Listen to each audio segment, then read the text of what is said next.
Just give it a moment. Sometimes technology is a little bit slow. So welcome. Thank you everyone for coming and thank you for everyone who's helped out with us as we are for our endorsement meeting today. So welcome everyone, welcome Democrats. Thank you for participating. I'm your chair, Chris Roberts. I'm in Federal Way because there are 4 different endorsement meetings happening all at the same time today. So we're all over the place. So we have candidates here in the 30th, the 36th, the 12th, and also the 32nd, here in the 32nd. But I think the 32nd is the best place to be. So I'm happy to be here. We are calling this meeting to order. We are live stream on YouTube. So if you want to follow along or want to share with people, find us on YouTube and we will you can stream this later if you'd like. So we have a very busy and packed agenda today. We have, this is our endorsement meeting. So we have lots of candidates and lots of races to get through. I first want to really thank William Page and the members of the endorsement committee. They have been really doing yeoman's work over the last month, interviewing candidates from all across the state, and I think have come up with a great list of recommendations today. So if you're a member of the endorsement committee, sort of wave your hand and I applaud you and we all applaud you and we'll give you some time. I think Kathy's going to take some time a little bit later to thank you individually. So today's our endorsement meeting and I'll sort of walk through the rules and the agenda. Karen, can you share the screen? So this is our agenda for today. We have put together a slate of individuals who are running only against Republicans or running against or unopposed in the case of Julie Wise. So these are all candidates that are recommended by the endorsement committee. If a member wants to pull a individual from the slate, they are able to do so, and then we will put that person back in, or that position back in regular order. I do note that we are trying to. We have a lot of. There's a lot of candidates and a lot of races here today, so we may go until about 9:30. I hope not, but that's the way that it might take. Hold on a second here.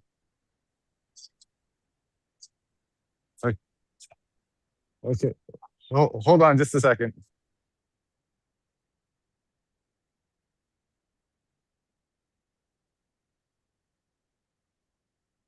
Sorry about that. We're trying to do a few things here. So if you want to pull someone from the slate, please, when we get to the slate, please, only it takes one person to pull someone off the slate. For everything else and for all the regular endorsements, we're going to go position by position. The endorsement committee may have a recommendation for that position and that recommendation comes with a motion in a second. Any member may nominate another candidate for that position, and they are eligible as long as they have turned in their King County or Snohomish County Democratic questionnaire. If they have not been submitted their questionnaire, they are not eligible today. However, they may be willing to and able to put their questionnaire in for a future meeting. If a candidate is nominated, will have 2 minutes to speak, and then there will be 2 minutes of questions times the number of candidates for questions. So if there is one candidate who is nominated, there will be 2 minutes of questions. If there is 2 candidates, there will be 4 minutes of questions. The questions will be from members. The person making a question, please keep your question to 15 seconds. Candidates, I encourage you to keep your answers to 30 or 45 seconds. We are not going to have a timer for each question, but just recognize that there's a full 2-minute clock per candidate. If there's multiple candidates, every candidate will be answering every question. So you can't have a question for just one candidate. After the question and answer period, there will be a time for pro and con statements. There will be, in those pro and con statements, will be 30 seconds. After that, we will go to a vote and a recorded ballot. So is there any questions about the rules? And please speak up if you have a question. I know there's some candidates who are still trying to get into the meeting, so but does anyone have any questions about the rules?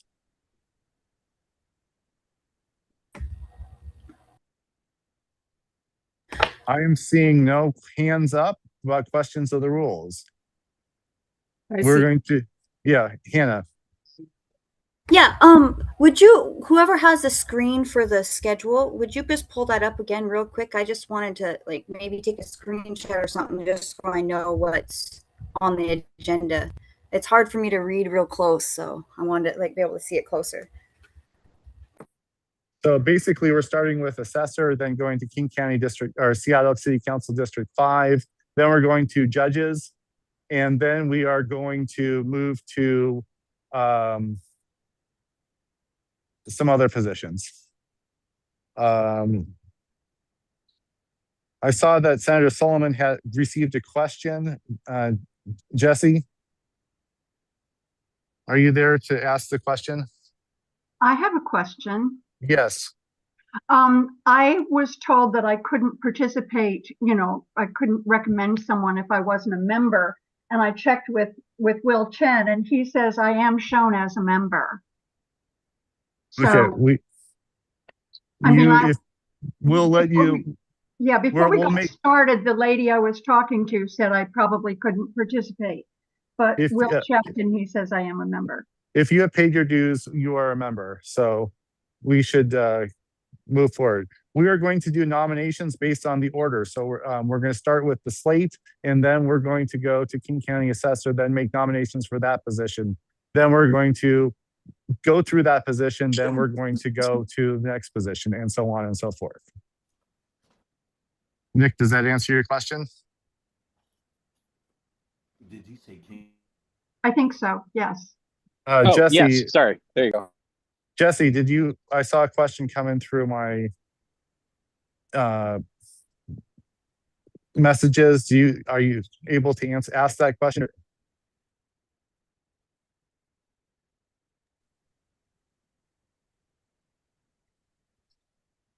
I'm only working from my phone, so I'm sorry if I'm not able to see everything. Okay, we're going to go, seeing no other questions and hearing no other questions. Just a moment, Chris. We had 2 hands up. I have a question. Sure, yes. Yes, Natalia. Hi. Just a quick point of clarification. If the candidate has been recommended on the slate for endorsement, they are not speaking tonight. Is that right? We will give them, invited? if they're here, they will get a chance to say thank you after the ballot. Okay, thanks very much. And there's a second hand. There's Hannah, then PCO Elizabeth Lunsford. So Hannah. Okay. No, my fault. I didn't push the button to lower my hand. I'm so sorry. Okay. Elizabeth. Yeah, I just want to do a clarification about being a member to hear that. But when it comes to voting, I think there was a cutoff date to get the membership. Yes, in April. So I just want to make sure that that is being clarified, because I know that there's local abusers who have rallied to get. So if someone has become a member in the since the cutoff date of about 28 days ago, they can still make a motion here, and we will still recognize them to make a motion. However, their vote will not be counted today. We do have a 28-day waiting period. Any further questions?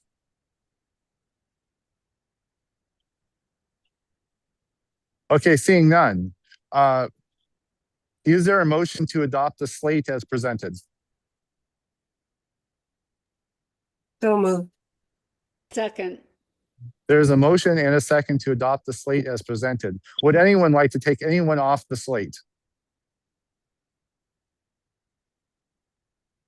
Would anyone like to take anyone off the slate? I'm not seeing anyone. Lillian, are you seeing anyone? There's one hand up.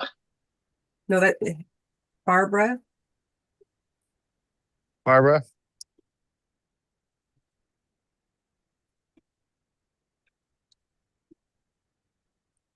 I don't see any other hands. Is Can there, we- if there's a hand, please, I recognize you. Chris, if we would just pause just for a moment, there's a number of people that are in the waiting room that are Sure. they're waiting to be promoted to panelist. Barbara McGuire had her hand raised, and I think that was her question. So if we just a moment and we can put the agenda back up and make sure everybody gets in. Sure, we can do that, definitely.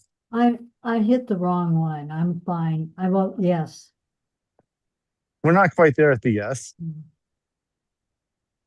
To repeat everything, the proposed slate is Seattle Municipal Court District Judge Catherine Edwards, Seattle Municipal Court Position 6, Chantrice Anderson, State Supreme Court Position 1, Colleen Melody, State Supreme Court Position 7, Deborah Stevens, and King County Elections Director Julie Wise. Again, all of these candidates are either unopposed or facing only Republicans or candidates who have not submitted a questionnaire and are not, don't have any known, those opponents do not have any known Democratic support.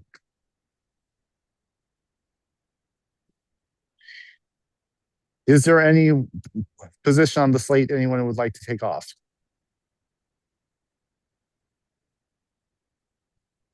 Seeing none, I'm going to try this.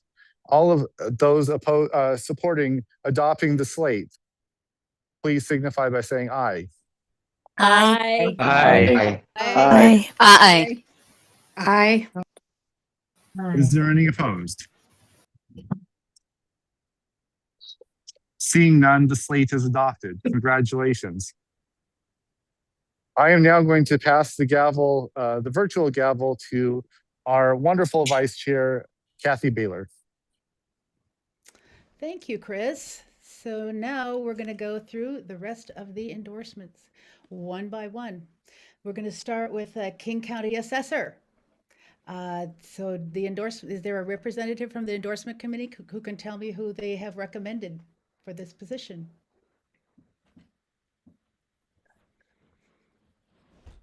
Oh, well, I can.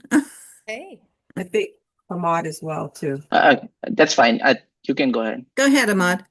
Okay, so for King County Assessor, the endorsement committee recommends Chris Roberts. Okay, we have Chris Roberts recommended for endorsement. Are there any further May nominations? I clarify that? Yes, ma'am. His opponent, we did not get a chance to interview his opponent. Logistical difficulties, basically. Understood. That happens a lot in endorsements, yeah? Okay, so thank you. Are there any nominations from the floor? Are there any further nominations for this endorsement for King County Assessor? Any further nominations? Any further nominations? Seeing none, the nominations are closed. Now we will hear from the candidate for 2 minutes. Chris, tell us why we should endorse you. Thank you, Democrats. I appreciate the recommendation and work of the endorsement committee. And I've been working with the party for the last 12 years, and I have the proven leadership that is necessary for this position. I'm proud to be, and it's not just me. It is the 150 other elected officials and party officials who've endorsed my campaign. They know I do the work. They know that I have the judgment and experience that is necessary to serve as your assessor. I think we need to do a much better job of helping people stay in their homes. We need to make sure that we do much better on outreach, helping people understand the property tax exemption program, how to navigate through an appeal of their assessments. That's what we need to do. We need strong leadership in this position, and I'm proud that the former assessor, Lloyd Hara, has endorsed me. He recognizes and trusts me to be in this position. I appreciate your support and happy to answer any questions. Great, thank you, Chris. So now we're going to have a 3-minute question and answer period.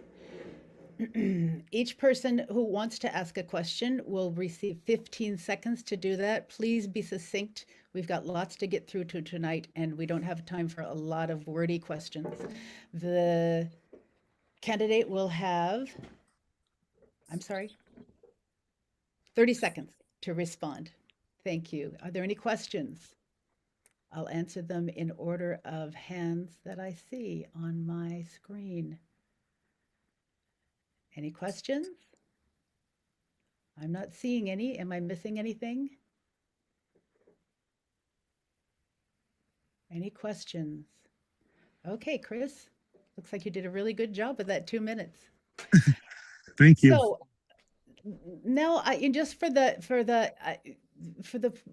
practice, I'd like to, let's put a ballot up for Chris so everybody can see the best way to vote. Okay, do you have one ready, Karen?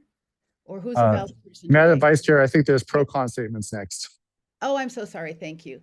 Now we'll move to the debate portion of the program. And so is there anyone who wants to speak for the endorsement?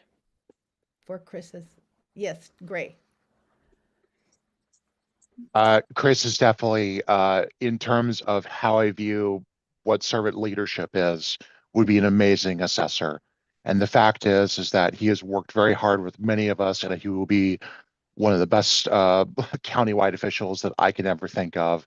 He has his nose to the grindstone, and we can definitely, I don't think we can do any better than Chris. He knows exactly what to do and has gone through so much for us, and it's time for us to do for him. Thank you. Thank you, Gray. Is there anyone who wants to speak against the endorsement?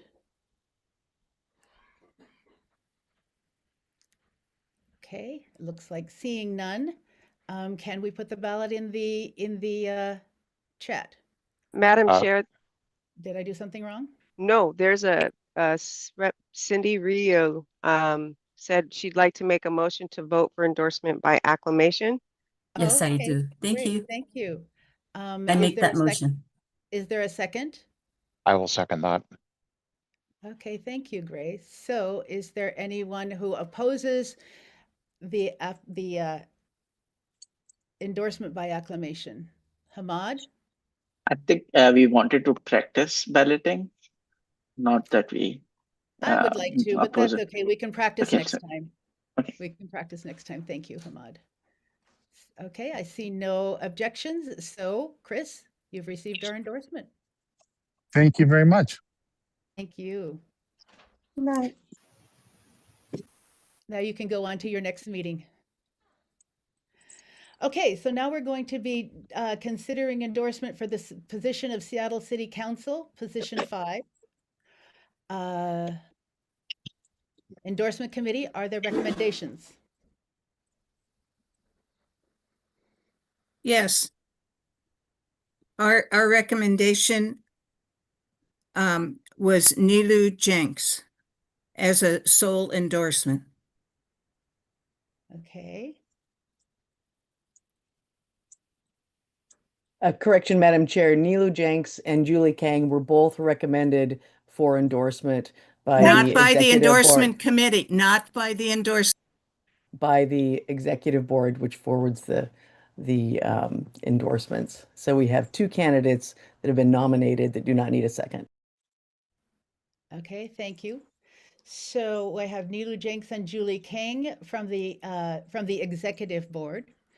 Are there any further nominations? Are there any further nominations? Are there any further nominations? Robin?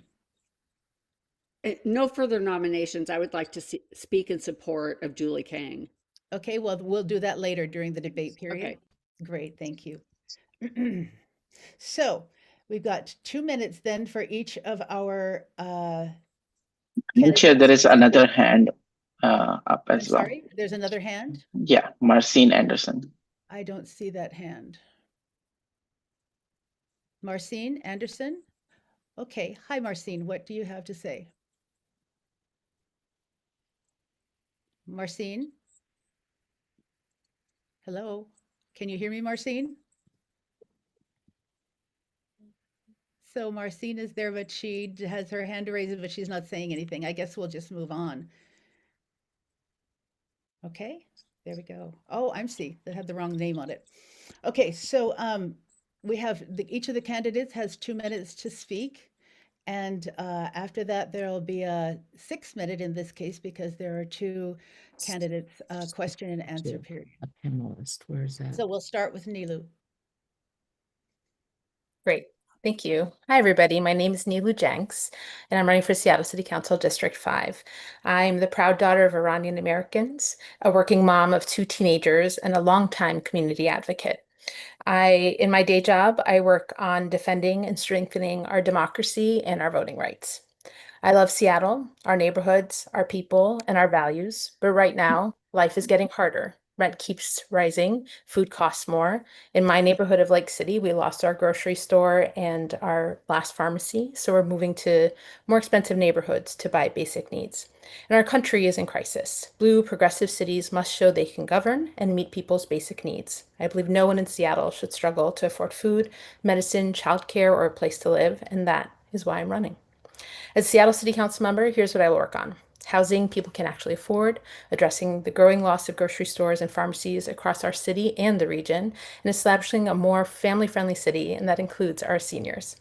I have the sole endorsement of the Working Families Party. I'm the only candidate endorsed by Labor so far, ProTech 17 and UAW 4121.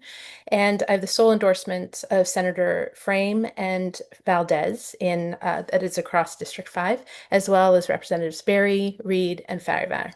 I have the endorsement of 2 school board members, Vivian Song and Liza Rankin, and I also have the sole endorsement of Councilmember Alexis Mercedes Rink, and over 50% of the democracy vouchers sent to candidates in this race have been sent to this campaign.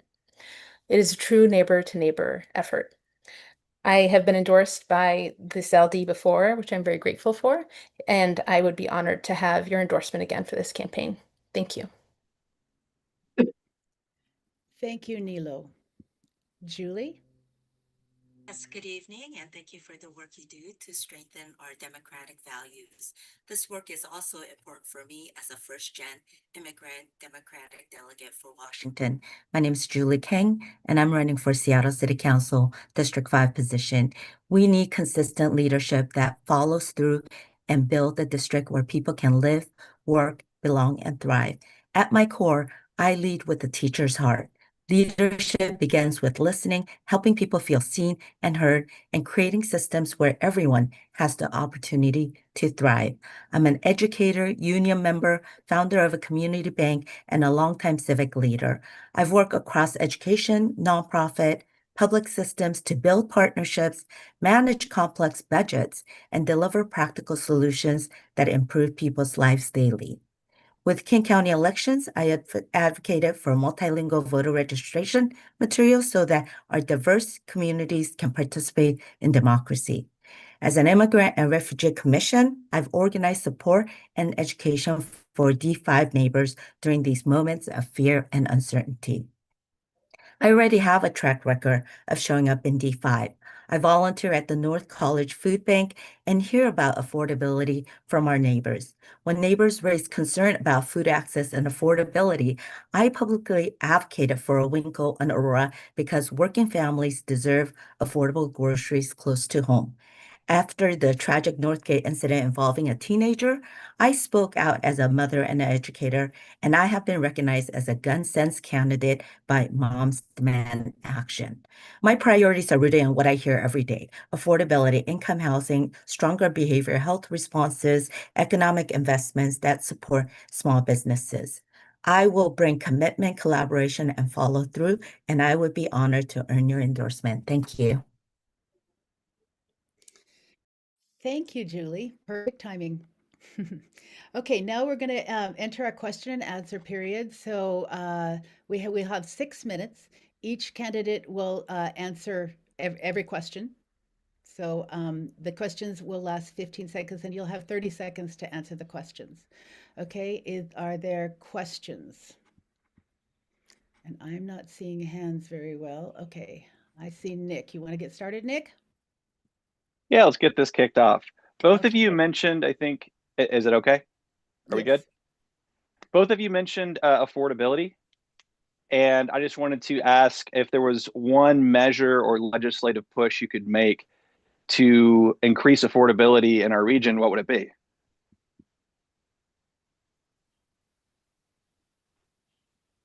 Go ahead. Nilu, you could answer first and then Julie. Sure, thank you. I think we need to support housing in our district, in our region. And one thing I'm very interested in is the Vibrant Cities Act that's going to be brought to our Olympia this year that would change how we value property taxes. I don't know how long we have. I can't tell with the timer. You've got 30 seconds. Yeah, you got to just kind of keep an eye on it if you can. Okay, go ahead, Julie. I'm actually interested in mixed income housing. And trying to make sure that we have places for our teachers, nurses, and service workers, in addition to the, different models that we currently have. Okay, great. Thanks. Now we have a question from Nicole. Hi, I am a big fan of ranked choice voting. I know that we're going to be implementing it in Seattle next year in 2027. So I'd like to hear from both of you where you stand on ranked choice voting and what you can do to help support, make that be a successful implementation, because I think it's really important for strengthening our democracy. And I really want to make sure the Seattle City Council is very supportive of that. And your question? Where they stand on ranked choice voting and how they're going to help with that implementation. Go ahead, Julie, you start this time. Yes, I support it because I think that would Allow all of us to have that voice to be able to participate. So I will do my best to support that. This is one of the reasons that I'm running. I am probably one of the most experienced in ranked choice voting in Seattle, to be honest. So implementation will matter, and being able to govern from day one, having passed Voting Rights Act bills is going to be important, as well as running a ranked choice voting election next year and making sure we have a successful implementation where voters understand the results and trust what comes out of it. Thank you, Nilo. Now we have a question from Elizabeth Lunsford. Yes, my question is, their abuse comes in many forms. In Washington State, how would you describe political abusers or political abuse in Washington State? Thank you. Nilu. I would say we see negative campaigning across campaigns. It's one of the reasons I've come to ranked choice voting after my election last year. And I would say we see, people not having really great conversations, like in the papers and everything. We're at each other's throats. We see increased political violence. I definitely want to address that with civic education and bringing people together in community and across differences. I love the Lieutenant Governor's efforts with the Better Disagreement campaign, and I encourage everyone to check that out. Julie? Interested in having transparency and Clarity around the materials that are available for our voters, as well as the money raised and the sources of it. I think those are also important things to think about. Hannah, you have a question? Yeah, kind of broad. I'm wondering, in Seattle, the drug crisis is pretty significant. How do you guys propose to tackling that if elected, and if gaining the endorsement? I'm sorry, I guess it's Julie this time. Yes, thank you for asking. Yes, it is true as a teacher for me to see some of the open usage. I am wondering also as someone who completed the clinical mental health counseling program, if that is something at the heart of, some of the public safety issues. But I am also interested in having solutions that is based on the root cause and being able to show follow through of what we are doing. Because right now it seems like more of the public dollars, how much is spent, but we're not seeing results that is correlated with the spending. Yeah, as the only candidate endorsed by the Victim Justice Coalition, I actually want to move towards victims and survivors and making sure that we're investing in detectives, which is what they're asking for the Victim Services Unit to move back to under Seattle Police Department instead of where it's been moved to the Human Services Department, and making sure that where communities are experiencing issues, they're getting services that they need. And then making sure that we're investing in our healthcare programs and behavioral health specialists, and expanding the care program too, which has been blocked by our current guild, police guild contract. And that's one of the things I hope to work with Protect 17. I lost track of time. I'm sorry. Oh, that's fine. No, you did fine. France, we have 30 seconds left. Can you make it quick? Sure. We have to work together in a council situation. So if you both had one thing to talk positively about each other, what would it be? Let's start with Anilu. Julie is related to one of my best friends from college. And so that is something that I would say. I have heard about her family grow for years now. And Julie. And Nilu is a passionate Community leader, and I actually offered to, we met for coffee after we both, saw the passion in each other. So thank you. What a nice way to end. Thank you for that question, France. So now we're going to enter the debate portion of our of this endorsement consideration. We'll start with Nilu. And I will entertain up to four speakers, one who supports endorsement and one who does not. Can we start with a first? Is there someone who will speak for Nilu, an endorsement by the 32nd? Nicole, 30 seconds. Yes. My name is Nicole Colora, and I actually am a colleague of Nilu's. We've worked together for almost 3 years now. And what I can tell you in my time working with her is her experience in coalition building and working to get bills passed and working to help make our democracy even stronger. I don't think there's a better candidate that we could have than Nilu Jenks, and her integrity and her honesty are things that I find refreshing in a candidate. And so I would wholeheartedly say that our endorsement for her would be well received. Thank and you, deserved. Nicole. Is there anyone who wants to speak against the endorsement recommendation? Anyone who wants to speak against? Okay, seeing none, let's move on to Julie. Is there anyone who will speak for? Madam Chair, Yes, Chair, ma'am. as we do our candidates one at a time, the ballot for okay.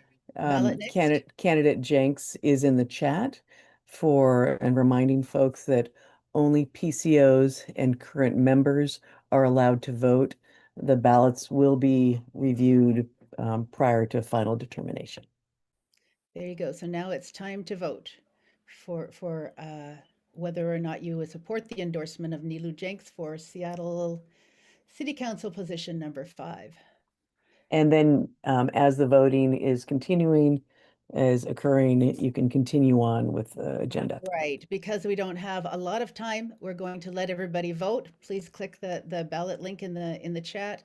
And while we're doing that, we're going to be doing the debate for Julie King. So is there anyone who will speak for Julie?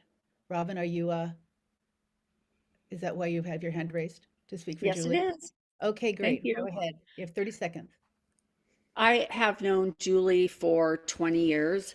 Met her in grad school. She is one of the most passionate, committed, dedicated leaders who builds community. And I love that she mentioned root causes, because part of the reason for the drug problem that we have is despair and not enough support for families and childcare and those kinds of issues. And I think Julie really sees the big picture and can put together all the elements. Thank you.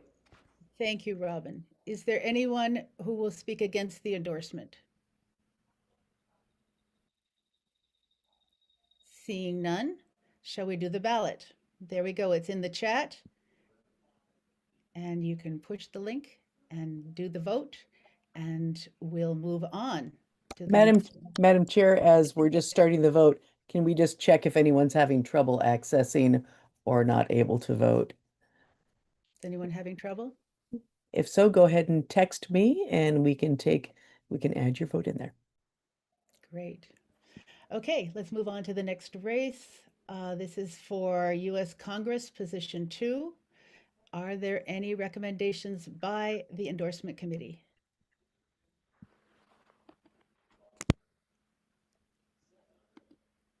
No? There's somebody for the endorsement committee who can speak? Hamad. So this is not from the endorsement committee. This is added by eBoard. We have only received the questionnaire. We have not interviewed the candidate. Oh, sure, of course, that makes sense. Thank you. We have Madam Chair, can I clarify if we're doing the representative for District 2 or District 1 first? position 2. Okay. And so Rick Larson has been recommended. Great, thank you. Are there any further nominations? Liz? Liz Brown, are you making a nomination?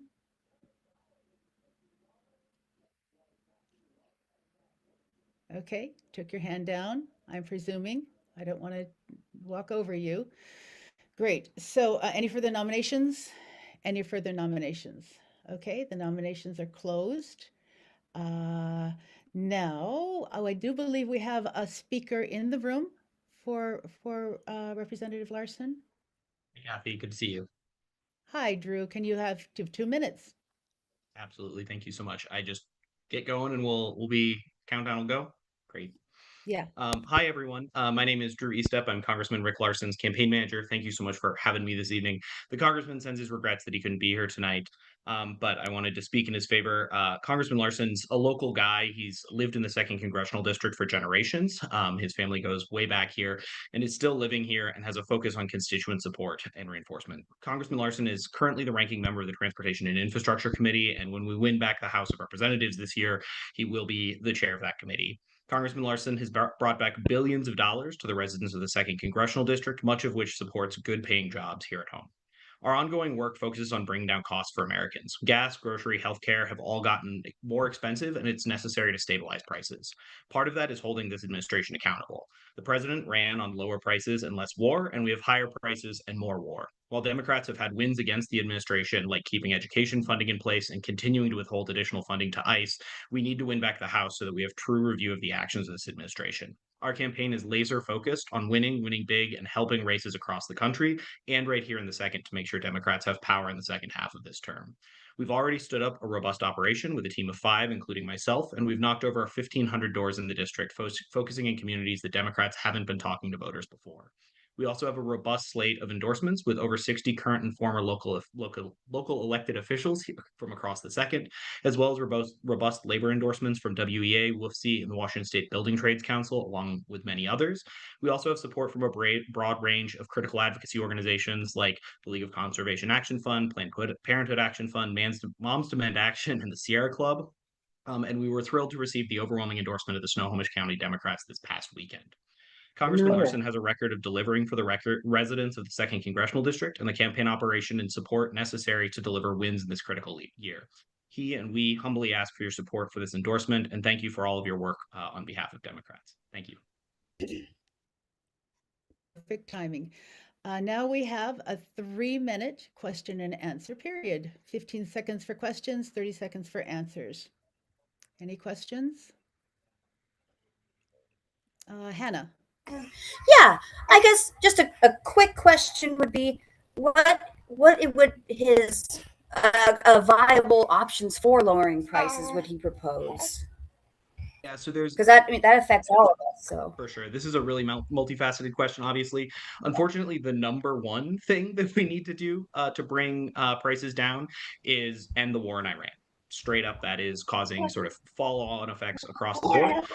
The congressman has voted multiple times to end that war in Iran, will continue to vote to end that war in Iran, and is the primary issue around costs. So that's sort of piece one that needs to be put in place there. The second one, of course, is fully removing the tariff barriers that Donald Trump has put in place up to this point. And Congressman Larson has always been a very strong advocate, including sponsoring one of the resolutions to pull back those tariffs back in March.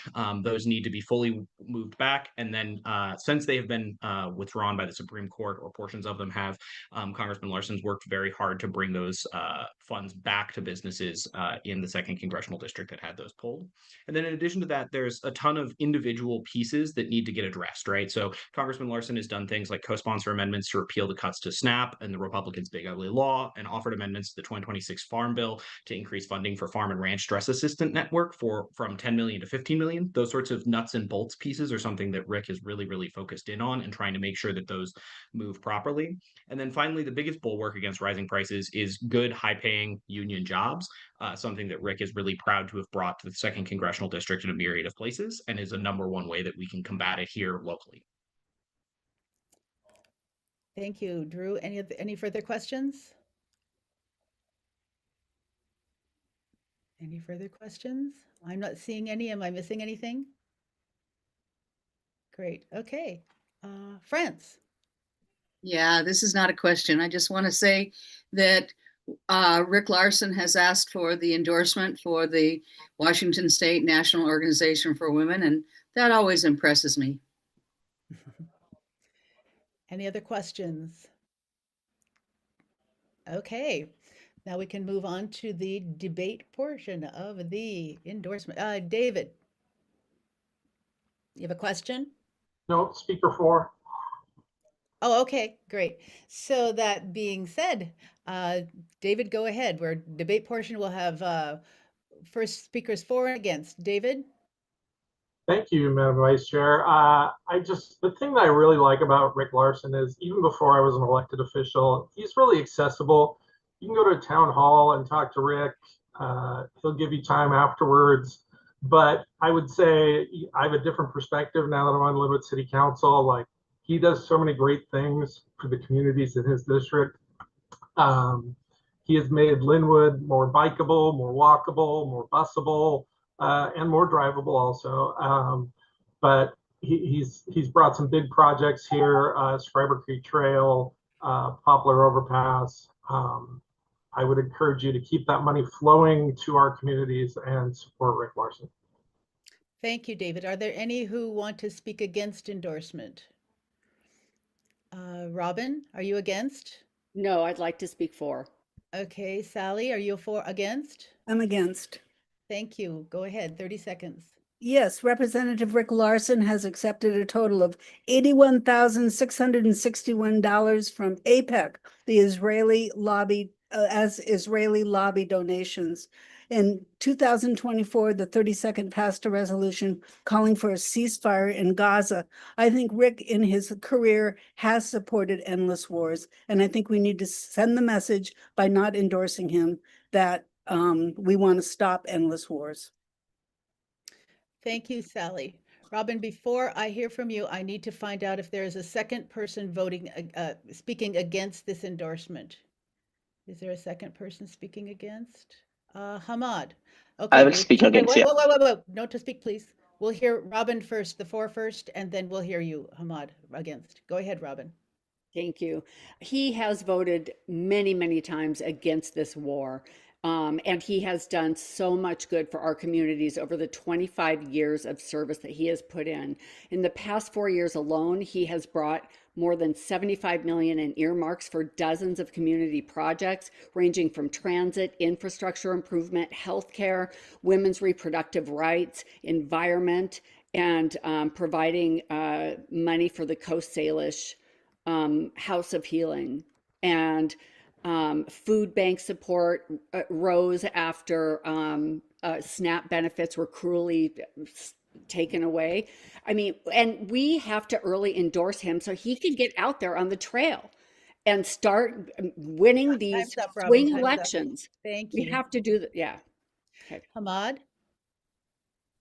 Yeah, I'll argue that his voting record speaks more than what we say. He has consistently voted to send arms to Israel, and he's voted against UNRWA funding. Um, he brings some money for the district, but if all of the money that's going to wars overseas, if that money was not going overseas, there could be a lot more that could be coming to the district. So I would ask the members to not vote for his endorsement. Thank you. Thank you, Hamad. Are we ready to put the ballot in the chat? Okay. There it is now. Karen, have we cleared up anybody that can't see the link? I know that there was a note that some people are having trouble. I don't see any other questions. Now would be the time if you're having any trouble with the ballot. Okay. Do we Wait, Hey, Patrick. I can't. Yeah, I can't see it. Patrick, are you paid member? Yes. Okay, let's see. Be sure that you accept the promotion to panelist, and that will give you access to the ballot. It'll be open. It'll stay open so you can vote. Thanks. And David Page, you're hearing that some people are not seeing the ballots. Is there anyone that is not able to see the ballot? They're in the chat. The blue. Not able to see it. Okay, it is if you look in the chat, it is there. Are you able to access the chat? No. Okay, I can send it to you directly, but if you look at the bottom of your Zoom screen, there should be a little thing that says chat. And if you click that, it should open the chat and you should be able to see the ballots. If not, I can work directly with you to make sure. And then Kathy, you have a hand raised by Fawn. I'm sorry, I don't see it. Whose hand is raised? Fawn. Hi, this is Fawn. I also don't have a link to the ballot either, and I'm a paid member. Be sure to accept the promotion to panelist.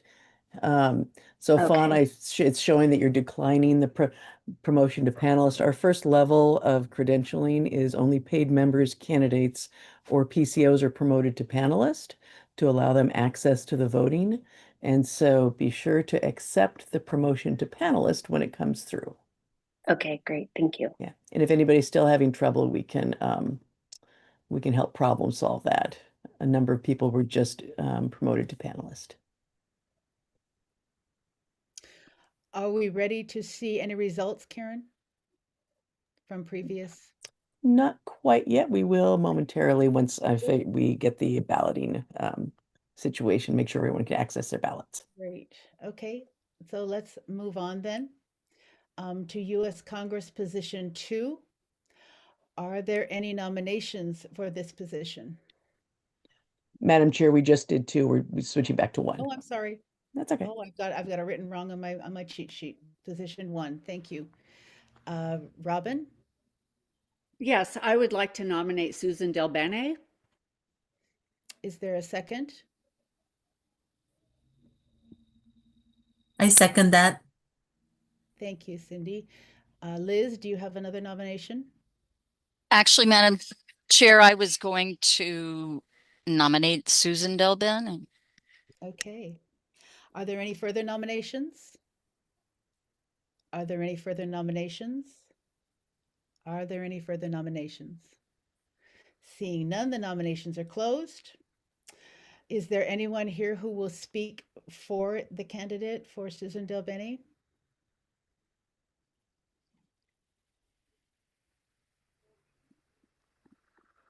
Yes, Robin? Yes, Susan Del Bene has been working so hard on the behalf of our district and of Washingtonians and of all Americans. She is accessible, she is passionate, she is hardworking, and And I can't believe we need to give her an early endorsement so she can move on and continue to do this work and continue to help us win swing elections with all of the gerrymandering that's going on. We have to win. And part of winning is getting her endorsed early. So please, she's been amazing for us. Please, I ask you to nominate her tonight. So I'm going to take that as a pro endorsement in the debate. Is there a representative for Susan that can talk to us about her campaign at all in the room? Okay, then we don't have anyone who can do questions and answers either. Answer questions. So is there anyone who wants to speak against the endorsement of Suzanne Delbeni? Hamad? Yeah, I'll speak against her. So she came for early endorsement and we rejected her endorsement. We wanted her to come back to the endorsement committee and interview, but she did not. She has taken more than $250,000 from APAC and related lobbyists. Again, her voting record shows that she's pro-war. She's funded all of the weapons shipments to Israel and helping them commit genocide. We need to hold them accountable. Thank you. Thank you. Are there any further, is there anyone else who wants to speak against a endorsement for Susan Delbeni? I'm not seeing anyone. Does anyone see hands that I'm not aware of? Okay, so the debate is closed. Shall we put the ballot in the, there we go. Ballot is in the chat. Thank you very much, Karen, for being so on the spot with that. Do we have any results from earlier votes yet? Yeah, we do. So what have we got? This is for Rick Larson, 75.8. He exceeds the threshold of 60%, and so he has our endorsement. There we go. We don't have anything for Nilu and I'm sorry, who's the other person? We'll show those momentarily. We were just Okay, doing great. some ballot chasing. Okay, shall we move on then? Now we're going to consider endorsement for State Supreme Court Position 3. Can the endorsement committee tell us who they have recommended?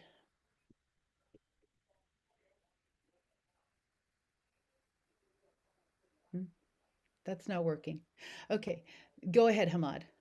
The endorsement committee recommends Ian Burke. Oh, for three. For position 3. For 3, J. Michael Diaz. Okay. Are there any further nominations? Are there any further nominations?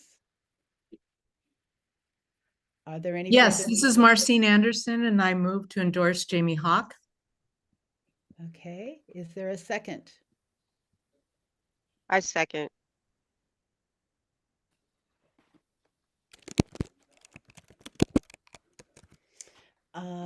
There we go. So, are there any further nominations? Okay, seeing none, the nominations are closed. Now each candidate will be given 2 minutes to speak to the body. Let's start with J. Michael Diaz. Are you in the room? Will Kelly, you're going to be speaking for Mr. Diaz? Hi, I was just trying to get in contact with Mike. He's actually at an information meeting. If someone's speaking for Jamie Hawk, is it possible that they could go first so I could give Mike a minute? If he can't make it. Yeah. Of course it is. Is there someone who can speak for Jamie Hawk? That would be me. This is Marcine Anderson. Thank And I am not representing Jamie, but I am a member of, I live in Shoreline. I am a retired King County District Court judge. I've known Jamie Hawk for over 20 years. I've worked beside her when I was on the Board of Governors of the Bar Association and she was in the Young Lawyers Division. She has done a lot of work with the American Bar Association. And then with respect to this particular race, I want to first mention that she has the endorsement of the governor. And before she joined the bench, she was both a public and a state public defender and a federal public defender. She's worked as a civil rights advocate for both the ACLU in Washington and has worked on protecting constitutional rights of Washingtonians across our state. She went to law school at Gonzaga. She has worked in the middle of the state when she was a federal public defender, and then she has worked at the ACLU here on this side of the state, as well as been a King County Superior Court judge for a number of years. She is a member of the Washington Supreme Court Minority and Justice Commission, and she was voted onto this position by current Supreme Court justices.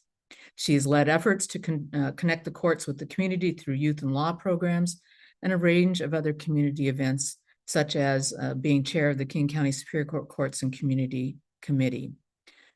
She understands that courts must not only deliver justice, but also be accessible and understandable to the public they serve.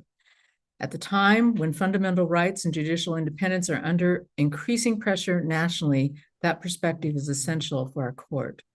Judge Hawk has earned the endorsements of more than 100 current and retired judges from 28 counties across the state. And I also, Marcine, thank you. Okay, thank you. Great. Michael, are you ready? I'm sorry, Will. Has Michael? Mike is in the webinar. He just needs to be admitted to be a panelist. Okay, can we do that, Karen? Is it possible for me to say also that Jamie Hawk was at 3 other events tonight and she needed to be at one in person, and that's why she's not here this evening? Sure, that's what. Thank you. I think that's a pretty common Yes. situation tonight. Yeah. Would it be possibly iPhone that would be Michael Diaz? Yeah, I think he was at an in-person event today, so that's very likely him. Okay, so we Marcy, have admitted, excuse me, Brent. We have admitted to a panelist a person as iPhone, and can we ask that person to unmute and let us know who you are? Hi there, this is Mike Diaz. Can you hear me? Great. Mike, you have 2 minutes to tell us why we should endorse you. Great, well, thank you so much. I'd like you to know 3 things about me. The first thing is that I'm an immigrant myself. I immigrated here from Peru to Seattle when I was just an infant, to the working class neighborhoods of Seattle. I then joined the U.S. Attorney's Office, and I was a federal civil rights lawyer for over 10 years. I founded the Civil Rights Unit, and I led the reforms of the Seattle Police Department for over 8 years. For that work, President Obama nominated me to be a federal judge, but I was stymied by Mitch McConnell in 2016. And then Governor Inslee appointed me to be a King County Superior Court judge, where I presided over dozens of trials for over 5 years, until he appointed me again to my present position on the Court of Appeals, where I've authored over 200 opinions. I'm the only candidate in the entire field, not just this race, but the entire field of 16 candidates to both be a trial court and appellate court judge. And for this, I have been endorsed by Nick Brown, 3 different governors Inslee, Gregoire, and Locke, as well as nearly my entire bench, the Court of Appeals, as well as over 100 Superior Court judges. I want to just delve into a couple of things in that brief bio, which is one, my dad, when we immigrated here, he had been born in the slums of Lima, Peru, to a single teenage mom, and had literally lived in an adobe hut with a dirt floor. When we got here, he washed dishes, he was a janitor, he cleaned some of the buildings I worked in later as a lawyer. My family, honestly, has lived a version of the American dream. That's a dream that's currently under threat right now. And all my career, I fought for the rights and freedoms of people, and I would be honored to continue to do that as a Supreme Court justice, so that I can make sure that people like me, working class immigrant kids of indigenous descent, have the fair shake to fulfill their potential for the next generation of Washingtonians, wherever they come from. I'd be honored with your endorsement. Thank you. Now we'll do questions and answers. Marcine, do you feel comfortable with this? Oh, you're muted. As you are aware, there are a lot of questions that judges really can't answer. I'm happy to do my best to ask for your endorsement of Jamie Hawk, but I don't know if I'll have the answers to your questions. Okay, we'll do the best we can. Okay. So we're going to have 6 minutes because there are two candidates. Questions 15 seconds, please. Answers 30 seconds. We'll start with Michael. Are there any questions? Any questions? Okay, I'm not seeing any. Am I missing any? Hannah.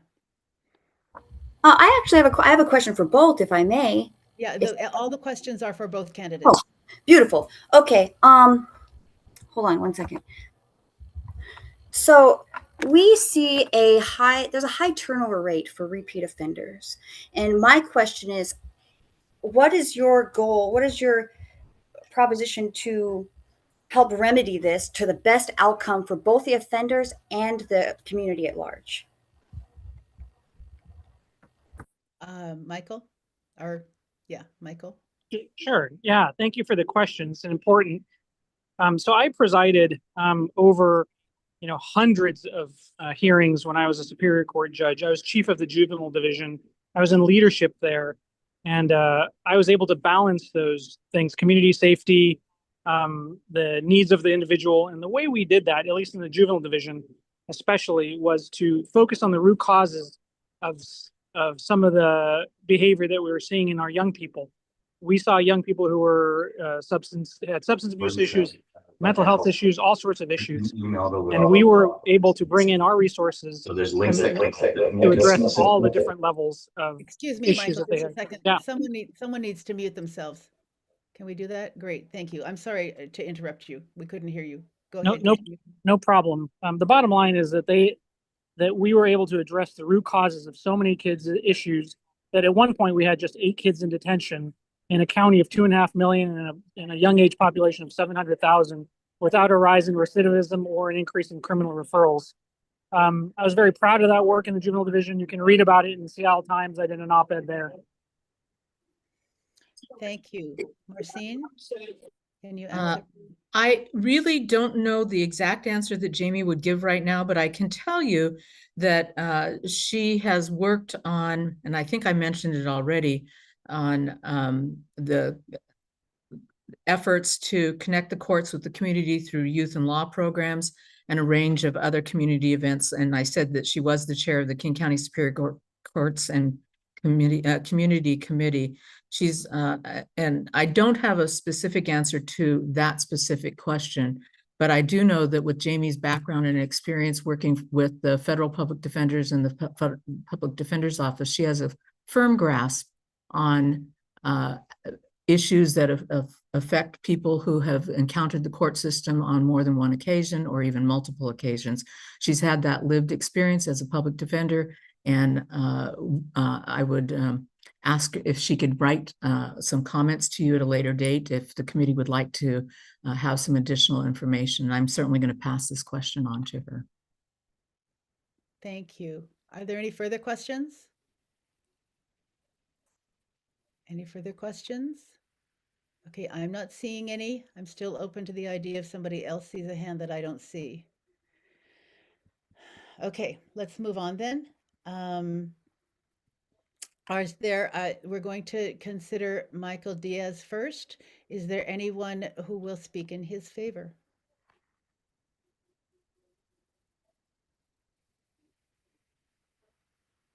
Anyone who will speak? Nick.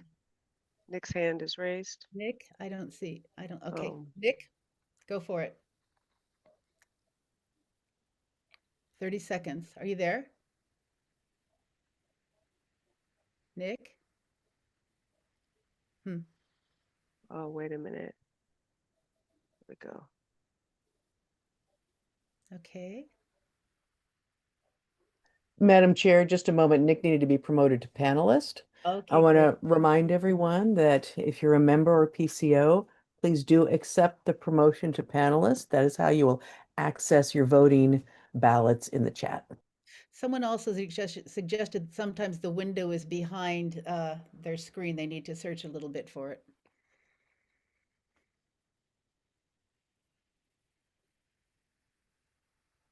I'm sorry, I didn't mean to interrupt, guys. I just got kicked out of the room, and so I was trying to get your attention to let me back in. Please continue. Oh, so you're not speaking for Michael? I'm not Diaz? speaking for anybody right now. No, you're good. Okay, so we have no one to speak for Mr. Diaz. Yes, Marguerite? Yeah, hi, did you call me? I didn't quite hear you. I'm looking for someone to speak for the endorsement. Yes, yes, I raised my hand to speak. Marguerite Decker. Thank you. You have 30 seconds. Okay, good. Yes, I'm on the endorsement committee and I was also privileged to hear interviews by both the King County endorsement committee as well as 32nd. And I found that Michael Diaz spoke extremely well. His thoughts are organized. He explains himself in a way that can be understood. And he is a professor and in that sense, a very good teacher. As an appellate court judge, he has written so many opinions. And I think the ability to write in a very Time is up, Margaret. explainable way so that decisions can be understood into the future is a skill that is highly important for a Supreme Court judge. And I think he has that skill and he has a good Thank you very understanding. much. Thank you very much. Is there anyone speaking against? Anyone speaking against? Am I missing anything? Lillian, do you see anything? Okay, great. I do not. Okay, so now at that point, we can put the ballot in. It's in there already. I see it. Supreme Court Justice Position 3, J. Michael Diaz. The link is in the chat. Please, everyone, begin to vote. And now we will move on to Jamie Hawk. Is there anyone who will speak for Jamie? Raise your hand if you want to speak for Jamie. Can I say more or did I say enough? I don't think we can stop you.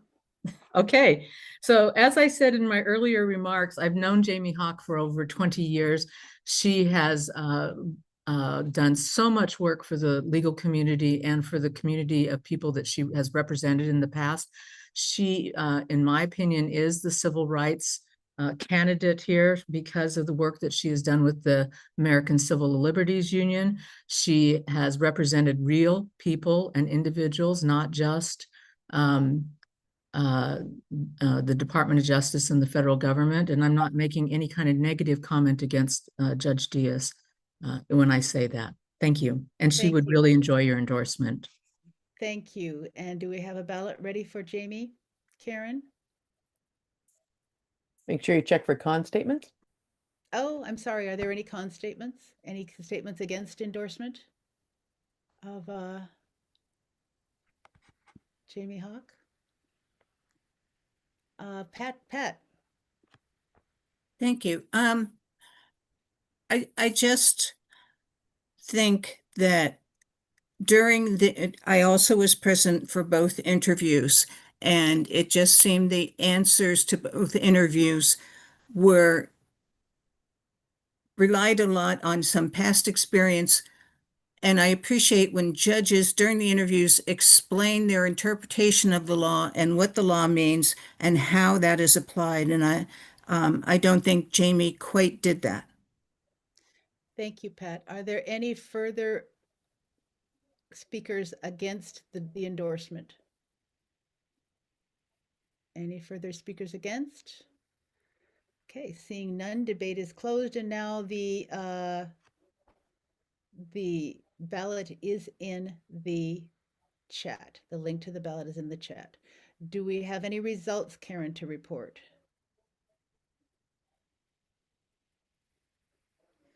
What have we got? Julie Kang has, I'm sorry, I can't read that. 80%?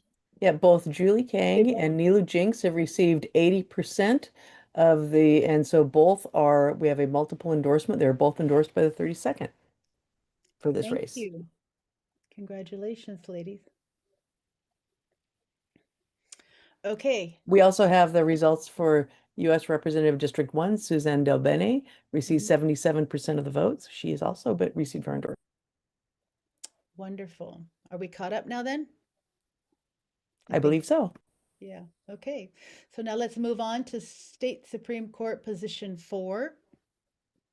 Are there recommendations from the endorsement committee? Yes, the recommendation is Ian Burke. Thank you. Are there any further nominations? Are there any further nominations? Are there any further nominations? Okay, seeing none, the nominations are closed. And I will now, oh, this must be Ian Burke. Hi, Ian. Hello. Hi, you have Hello. 2 minutes to tell us about yourself. Thank you very much. I am actually a judge of the Washington State Court of Appeals, joining you from my mobile chambers tonight. So I appreciate the opportunity. As we're going through, there's going to be 5 contested elections for Supreme Court on the ballot this November. And with the rule of law under attack in our country, it's going to matter who we elect. My name is Ian Burke. I'm a judge at the Washington State Court of Appeals. I've been there for 4 years. I've written over 200 appellate opinions of the court. That's the core job of an appellate judge, especially at the Supreme Court. And I'm proud to be endorsed in this race so far by the Washington Education Association, the Aerospace Machinist Union, District Lodge 751, by Governor Jay Inslee, by County Executive Gurmai Zahalai, by Attorney General Nick Brown, over 100 judges. I'm endorsed by 31 appellate judges from across Washington, elected from all 39 counties in the state. And I'm proud to be endorsed by elected officials as well across Washington. I'm a lifelong Washingtonian. I'm a 5th generation Washingtonian. I spent 20 years in practice as an attorney representing individuals and small businesses in insurance denials, workplace discrimination, and consumer protection. I was a volunteer lawyer with the King County Bar Association neighborhood legal clinics. I worked with tenants facing housing insecurity and consumers facing consumer debt issues. I'm running to ensure our courts stay fair and decide cases based on fact and law, never politics or pressure, and to uphold the state constitution. I'm excited to be here, and I'm honored to earn your support. And I should add, I was endorsed about an hour ago by the 48th, so things are moving along wonderfully. Thank you all for being here. I really appreciate it. Thank you, Ian. And now we have 3 minutes for questions and answers. Are there any questions?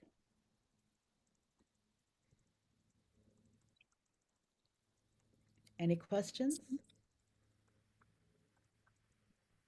Does anybody see any hands that I'm missing? Any questions? Okay, no questions. There we go. Easy night, Ian. Now we'll Gray, is this a question? No, I was going to suggest, since there were no other nominations besides Judge Burke, that he be voted on by acclamation. I second that. Okay. There we go. Is there any objection to voting by acclamation? Is there any objection?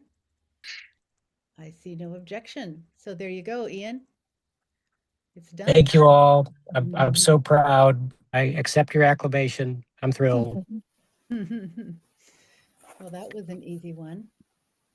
Okay, let's move on now to Supreme Court Position 5. Can the endorsement committee tell us who they've recommended? The recommendation is Theo Angelis. Okay, are there any further nominations? Any further nominations? Any further nominations? Seeing none, the nominations are closed. Is Mr. Angelis here to speak?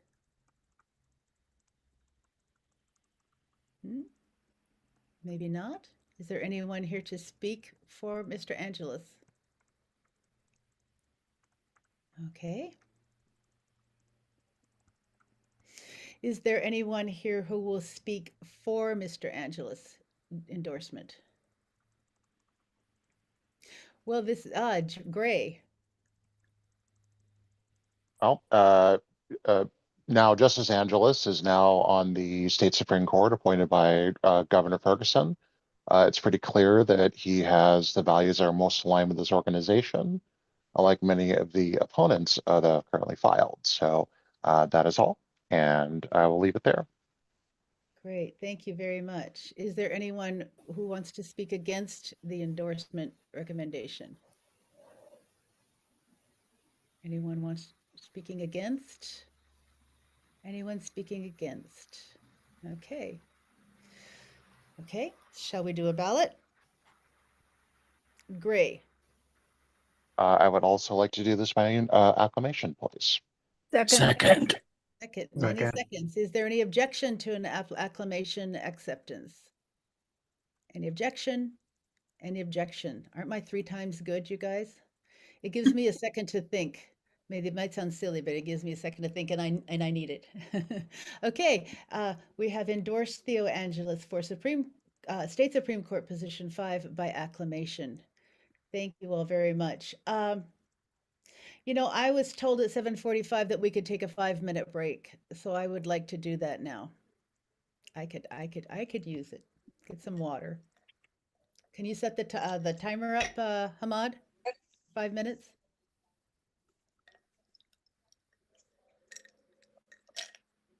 Maybe. Yeah, let me put up a timer here. Thank you.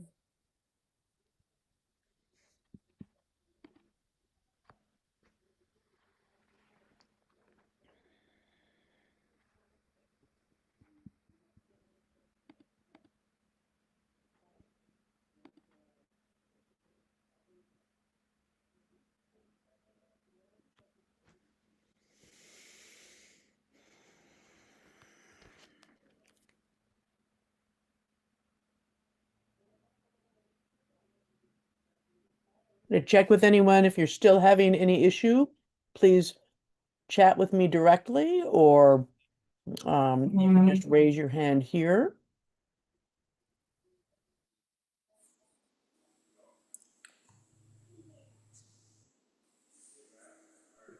Go ahead.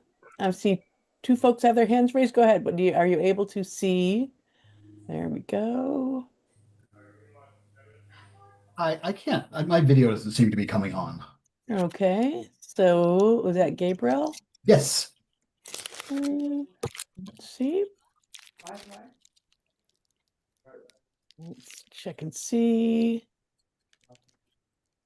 Are you able to accept the promotion to panelist? That may not change your video function, but it will get you rejoining as a panelist, and that often takes care of the video issue. And then someone is unmuted. Whoever, could you go ahead and mute yourself?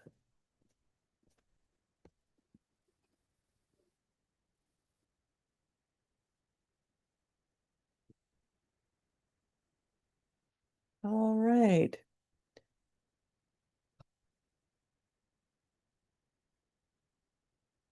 Go ahead and ask your question there if you have your hand raised. Hi, my name is Julie Saha. I'm a recently, I filed to be a PCO and I paid for membership. I'm just trying to make sure, I wasn't sure if I should vote or not. I didn't, but I'm just kind of observing. Okay. I was wondering if you could tell me really quick. I apologize. I know, like. No, absolutely. No, that's wonderful. And hey, first off, thank you for stepping up to be a PCO. Yes, no, I'm Congratulations. very We're celebrating that. excited. Yeah. Yes. So to be eligible to vote in this meeting, you would have needed to have been a member for 28 days. Oh God. Okay. I'm not. Yeah. Okay. So, but that's okay. That's okay. You know, as an incoming PCO, then you'll be able to see how the process works. And we'll be having some PCO trainings and such as things come. I believe it's after the August election, the incoming PCOs will be official PCOs unless, you know, there's a contested race, whoever wins that one. But we welcome you. You will, if you've paid your dues, then you'll be able to vote at the next meeting. Awesome. Thank you. Sorry, I just wanted to ask. Oh, no, don't apologize. And please, PCOs, if you would please put PCO after your name so that we can celebrate and recognize those folks that have stepped up to help make sure that we get Democrats elected up and down the ballot. Thank you. Sure, yeah. That's a great answer. Great We question. deeply No, thanks. appreciate it, Shirley. Thank you.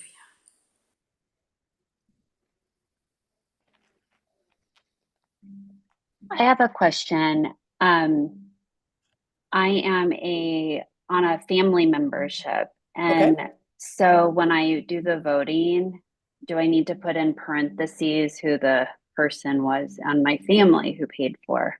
Nope. Nope. You Okay. as a families, we have folks who have paid for family member. Actually, maybe you should just in case because we've had some updates with our family memberships. We've checked with everyone paying for families so that we've properly identified all the family members. But we had some recent updates, so just in case, you could just put a little dash there. Okay, great. Yeah, Thank but you. remember, folks, you can pay for a family membership, and then you have voting members of your family. And Karen, just Sure. just a question about that. If somebody wanted to check to see if they are if they're a member in good standing, and if their husband remembered to put their name when they paid their family membership, how would someone do that? You can reach out to like they would like to do it right this second. Just put it in the chat for me. But normally you just get a hold of Chris or any one of our members, and I can check that for you. Email chris.roberts@32democrats.org or chat with me right now, and we can check that. There we go. Welcome back, everyone.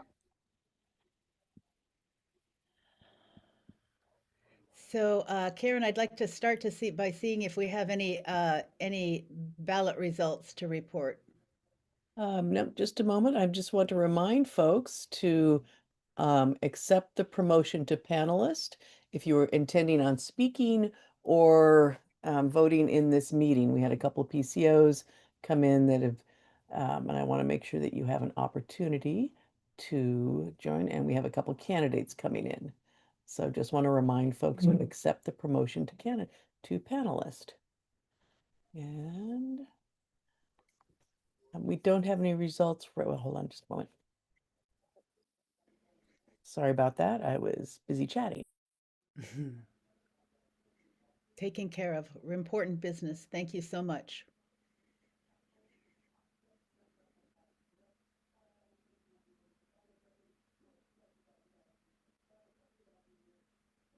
There we go. So what do we have? We have Supreme Court Position 3, Jamie Hawk with 78%, and also Supreme Court Justice Position 3, J. Michael Diaz. So at 90%, both of them have exceeded the 60% threshold, and so we have a dual endorsement.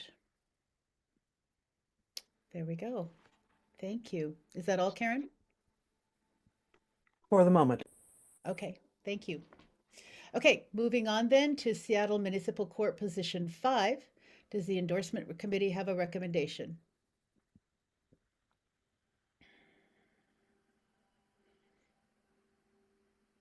Are they back?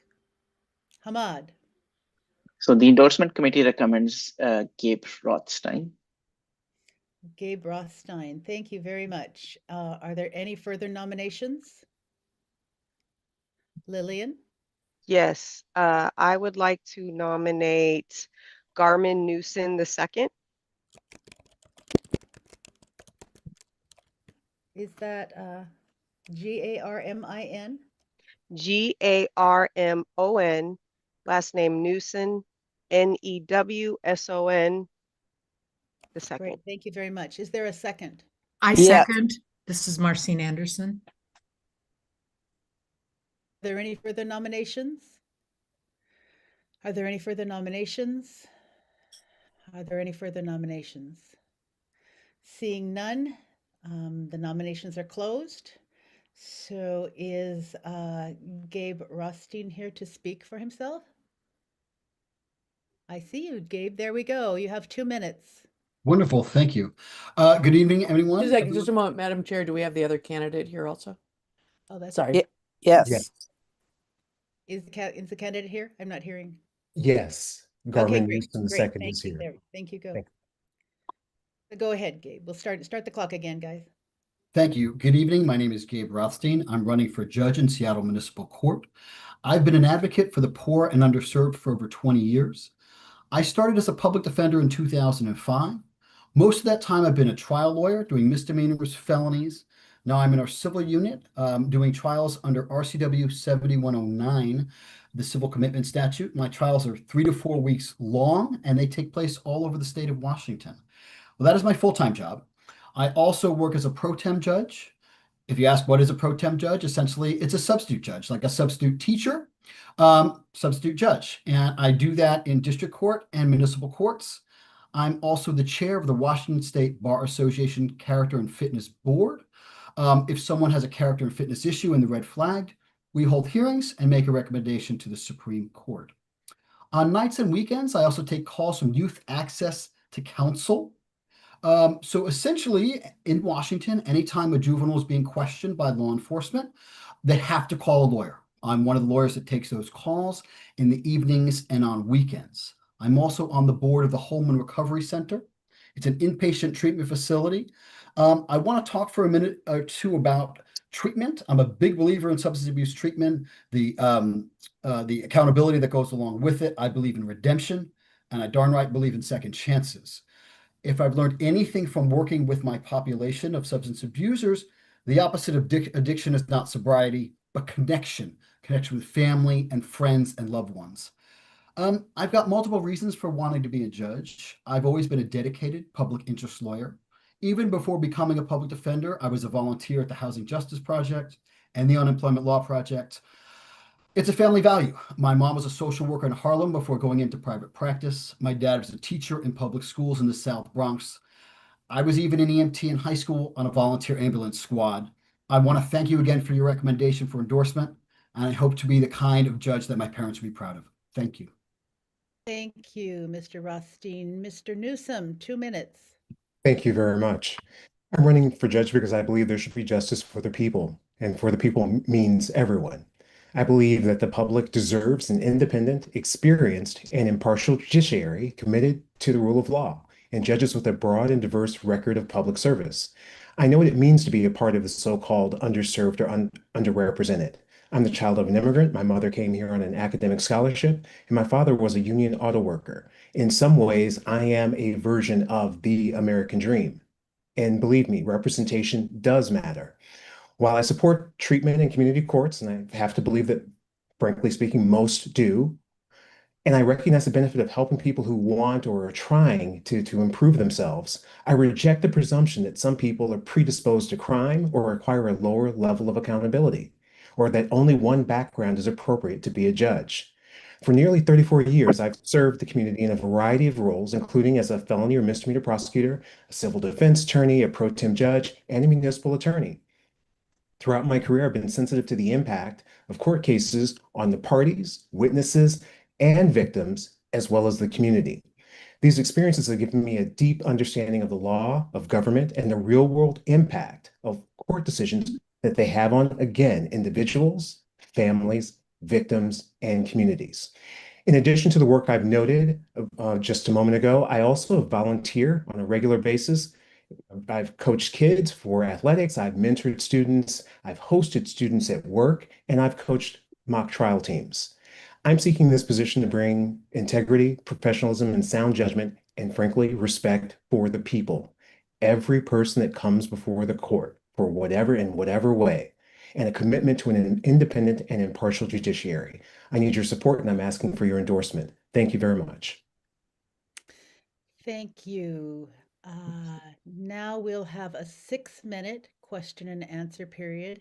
Both candidates will answer each question in turn. We'll start with Mr. Rothstein. Are there any questions?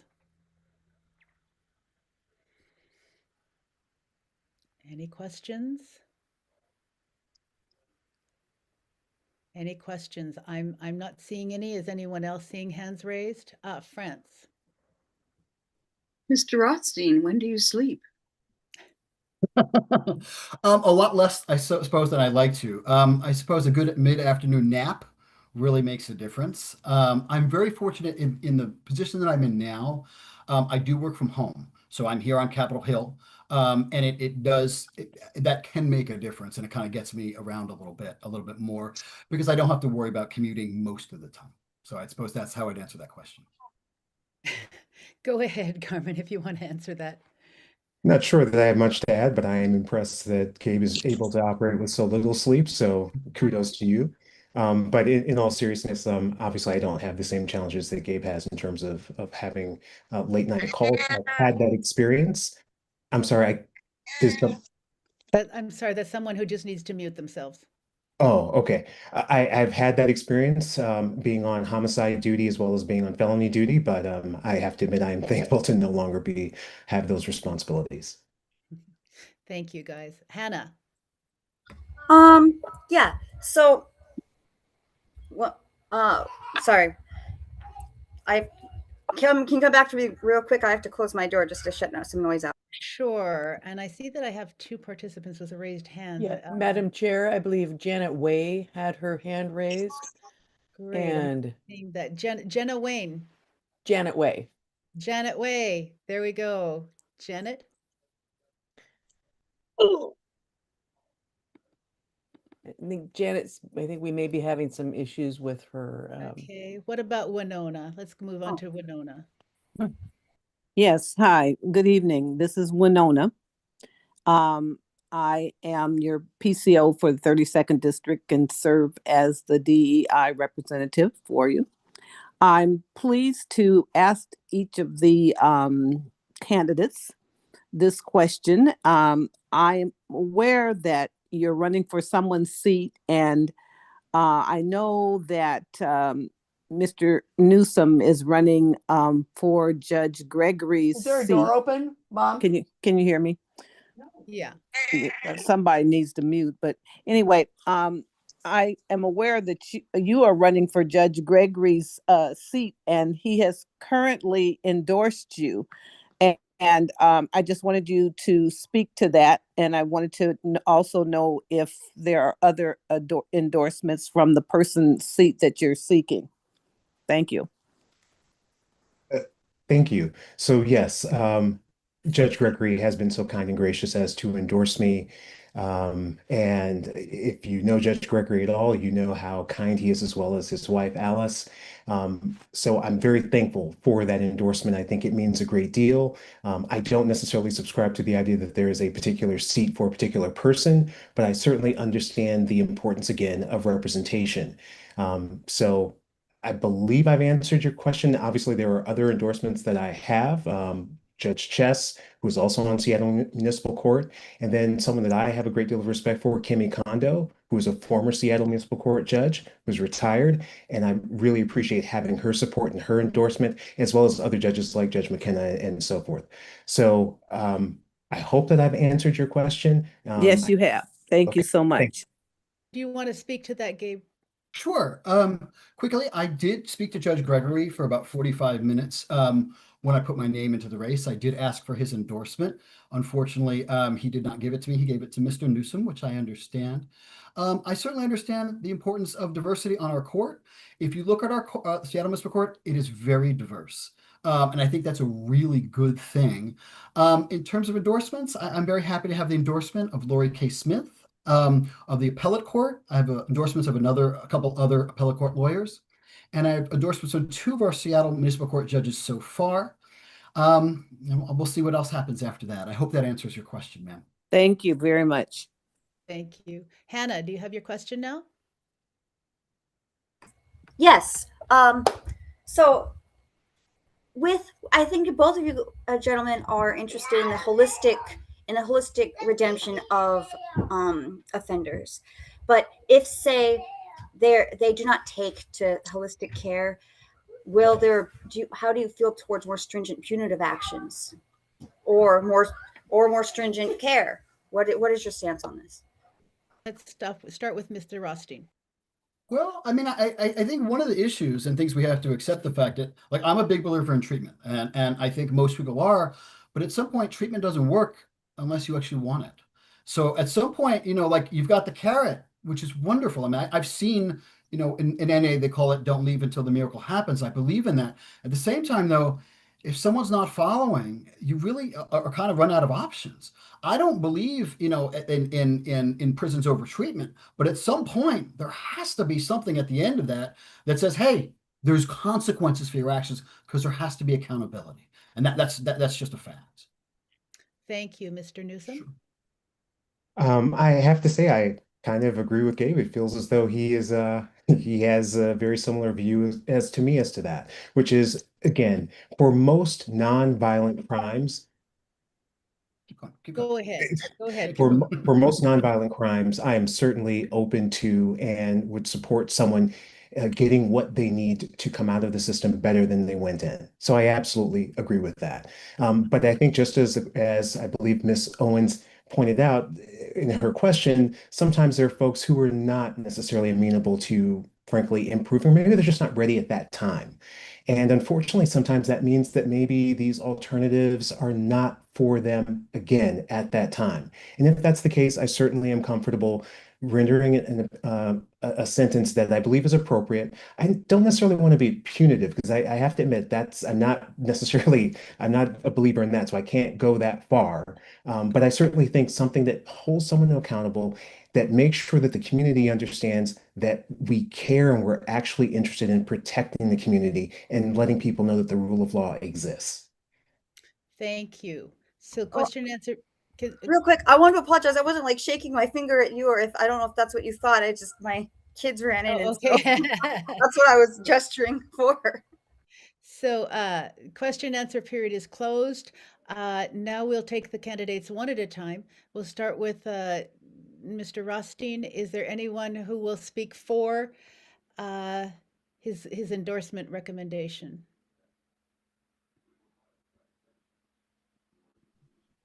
Anyone who will speak for Mr. Rothstein's recommendation? I see Robert Garayapi. Go ahead, Robert. You have 30 seconds. Unmute. Uh-huh. Yes, I'm here. I'm here. I would like to, I'm a PCO and I'd like to endorse Jen and Nan. Oh, sir, that's for a later time. Not yet, Rob. That's not what we're doing now. This Right is for now, the what I'm judges. looking for is someone to speak for Gabe Rothstein for Seattle Municipal Court Position 5 for his endorsement. Pat?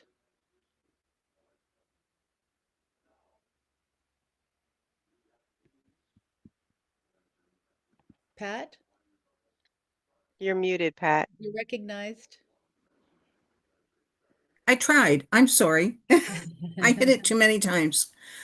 I feel this is just almost a little bit unequal because I've been on committees and interviewed Mr. Rothstein. We have not yet had an interview with Mr. Newsom, so I can speak positively about the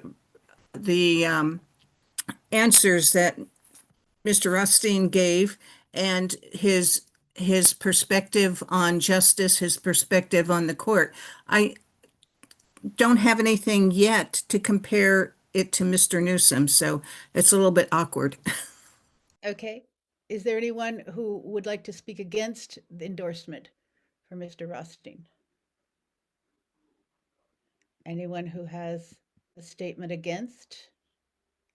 Statement against. Okay. That being, we're done with that then. And now we are ready for the ballot, which is in the chat.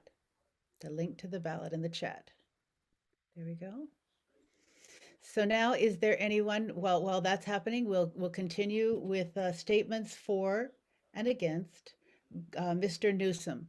Are there any statements for Mr. Newsom? Yes, I would like to speak for Mr. Newsom. And I'm sorry, who are you?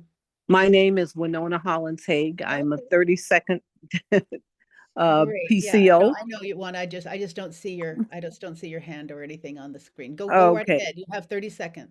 Okay, thank you very much. I am very excited that I have heard great things about Mr. Newsom. I've heard that he is a level-headed, fair-minded young man who has a background of being an immigrant in his family heritage, and who understands the climate and what we are faced with today in this day and age. I also Time understand. is up. Time is up, Winona. Okay, Thank you. thank you. Is there anyone who wants to speak against the endorsement recommendation? Anyone who wants to speak against? I'm not against, but I wanted to speak to the issue of not having the ability as the endorsement committee to interview Mr. Newsom. I don't know if that's appropriate. Well, I think maybe it's something you have to take up with the executive Okay. board and the committee. Okay. Thank you, Lillian. But I do have a pro if there's another for Mr. Yeah, if there's Newsom, if another there's time. against, but we don't have a single against. So we know we have a pro in the wings if we wanted one. Great. So now is the ballot then in the, there it is. Seattle Municipal Court Judge Position 5, Garmin Newsom. It is in the chat. Thank you. And I think we're caught up on our ballot results, aren't we, Karen? We are for the moment. Okay, great. So y'all go ahead and vote for that Seattle Municipal Court position number 5, and we will move forward to King County District Court West position 1. And I believe there is a recommendation from the endorsement committee. Can someone read it off for me? From the endorsement committee? Ahmad. The endorsement committee recommends Nijat Rose. Nijat Rose. Okay, great. Thank you. Are there any further nominations? Lillian? Yes, I would like to nominate current sitting judge Barty Martin. R.T. Martin? Yeah, B-A-R-D-I Martin, M-A-R-T-I-N. Okay, is there a second? Second. Second. You. Are there any further nominations? Kathy, we've got a problem. I can't see the ballot on chat or Q&A. Karen, can you handle that? Yeah. Hi, Maria. I'll help take care of that. Thank you. Great, thank you. So are there any further nominations for King County District Court West Position 1? I have Nijat Rose and Barty Martin. Are there any further nominations? Okay, seeing none, the nominations are closed. Is Nijat here to speak? And is Barty Martin here to speak? Are they here to speak for themselves? Good afternoon or good evening. Najat is not. I am Megan Starks. I'm here speaking on her behalf. Okay, and what about for Mr. Martin? I am here and would love to address. Great, thank you so much. So each of you will have 2 minutes to speak. Megan, will you go ahead and start? Absolutely. Good evening, everyone. My name, as I said, is Megan Starks. I'm a civil litigation attorney in Seattle. I'm here on behalf of Nijat, who I've known personally and professionally for about 20 years. She can't be here tonight and sends her best regards, of course. A little bit about Nijat. She was born in Kingston, Jamaica, and immigrated to the US when she was only 7. She actually immigrated to Minnesota, of all places, but she ended up here after graduating from Howard University in DC, and she went on to SU Law, graduated in 2008. She actually became a US citizen in King County, which is she's pretty proud of. I first met her in 2009 when we were both working as prosecutors in King County District Court, and of course the same court she seeks to be elected to this year. We then both went on to work at the Seattle City Attorney's Office, where she went through over 60 jury trials. She worked in domestic violence court, mental health court, community court. She saw what worked and she saw what didn't work. She moved into the civil division for the city, where she worked to advise the city of Seattle on issues ranging from police accountability to housing insecurity.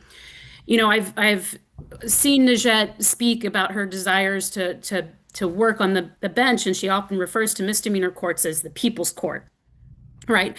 And she's right, because for many people, a misdemeanor court is going to be their only direct experience with a judge. We may go before the judge for a protection order, to change our names, to defend ourselves against misdemeanor charges, or even to speak as a victim of a crime. And in every situation, we want someone who will see us as an individual, as a person worthy of fair consideration and respect, and who will make decisions grounded in experience, knowledge of the law, and compassion. And that's Najed. That's the judge she has been for the last 3 years, working full-time as a pro tem judge. That is the judge she will be if elected for King County District Court Position 1. Now, she's been ranked exceptionally well qualified across Seattle's legal community, including. Okay, thank you. Thank you. Mr. Martin, 2 minutes. Okay, well, thank you, and I appreciate the chance to be here tonight. I'm Judge Barty Martin. I was recently appointed to the King County District Court and currently hold West Division Position 1. I'm a lifelong King County resident. I moved to South Seattle at 3 weeks old when I was adopted. I attended school, college, and law school here and chose to raise my family here. This is the community that shaped me and the community I seek to continue serving. I'm currently assigned to the Shoreline Courthouse. I cover shoreline criminal matters, including in custodies, arraignments, pretrials, trials, and post-conviction calendars, as well as civil matters, including protection orders, small claims, and infractions. I'm also a member of the Court Security Committee, but I'm honored to say that I now preside over the City of Shoreline and Kenmore Community Court, which is a therapeutic court focusing on reducing recidivism by addressing the underlying issues the participants face and helping connect them with community resources like housing assistance, substance abuse treatment, mental health treatment, food, and a host of other resources. I have broad support among the King County District Court bench currently. Prior to being appointed to the bench from 2023 until my appointment, I was a pro tem judge in King County District Court and covered more than 250 calendars and presided in every courthouse but Vashon Island. Prior to taking the bench, I was a public defender in both trial and appellate courts. I built a Seattle law practice focusing on criminal defense and civil litigation. I also grew up in a multiracial, multi-ethnic, and neurodiverse family, and that fostered an awareness of how people, even within the same family, can experience institutions differently based on perception, background, and circumstance.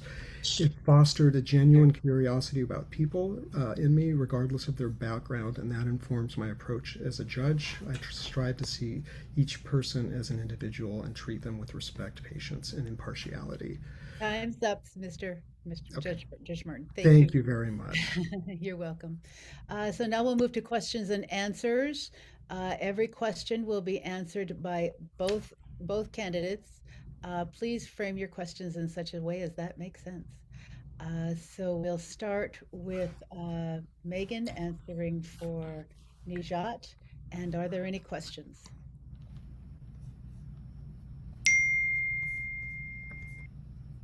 Any questions? I see. Oh, I'm sorry. I'm so sorry. Let's see. We got Shuli. Yes, that's correct. I did pretty good, huh? Okay, good. Yes, you did. What's your question, Shuli? 15 seconds. Yes. What role do you believe restorative justice should play in the court system?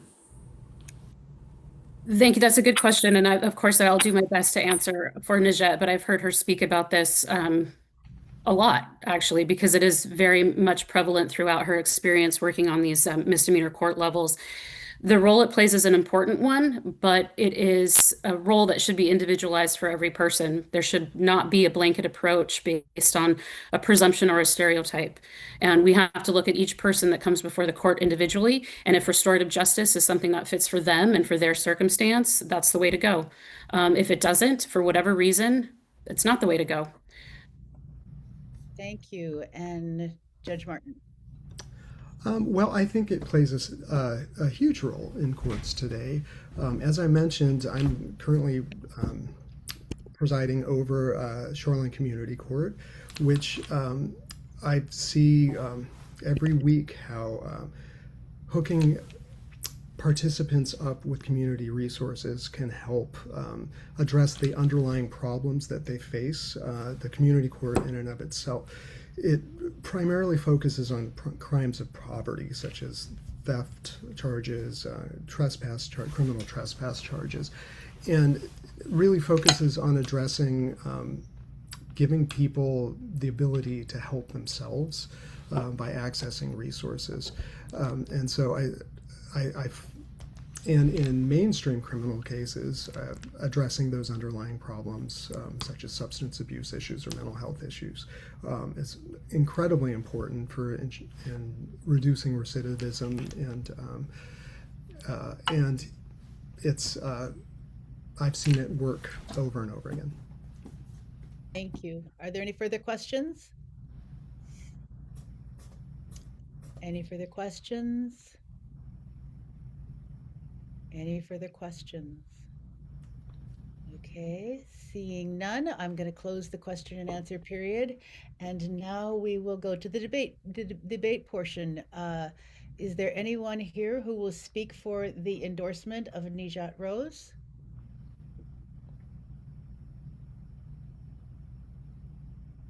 Raise your hand if you want to speak for the endorsement of Nijat Rose. Not seeing anyone. Okay. Hamad. Yeah, I'll speak on behalf of the endorsement committee. I think we interviewed Najat. We haven't interviewed Judge Martin. Her answers were very competent. She came across as someone who was very knowledgeable about the justice system. We really liked her, and that's why we are recommending her for endorsement. Thank you.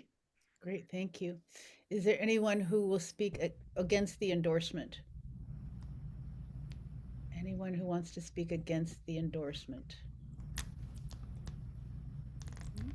Not seeing anyone. Okay, debates are closed. Can we put the ballot in the chat, Karen? Or is it there? It's there already. King County West District Court, Judge Position 1, Nijat Rose. Okay, let's move on. Is there any, please vote. Is there anyone who will speak for Judge Martin? And I see Lillian, is that why you have your hand raised? Yes, Madam Chair. Okay, 30 seconds, please. All right, so I ask that you endorse Judge Barty Martin. He is committed to ensuring that every person in court is treated with dignity, patience, and respect, and that justice is delivered fairly, equitably, and compassionately. He was unanimously appointed to the King County District Court bench, which is this position he's serving in now, by the King County Council. He oversees our community court in Shoreline and Kenmore, and he shows compassionate justice to our community. So I ask that you endorse him. Thank you. Is there anyone who will speak against the endorsement recommendation? Anyone who will speak against? And no, I see no one. So debate is closed. And now we need a ballot in the chat. And of course, Karen is right on the spot. And there it is right there. King County West District Court to Judge Position 1, Barty Martin. Please vote, everyone. And while you're doing that, we're going to move on to the next position. So we will now be considering endorsement for the state Senate position, 32nd Legislative State Senate position. Does the endorsement committee have a recommendation?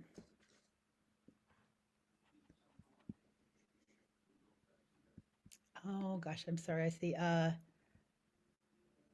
Hamad. So the endorsement committee recommends Rep. Cindy Rio for state Senate. Thank you. And Nick, do you have a question? No, Nick is in and out. Okay. I have a nomination. Okay. Are there any further nominations? Go ahead, Nick.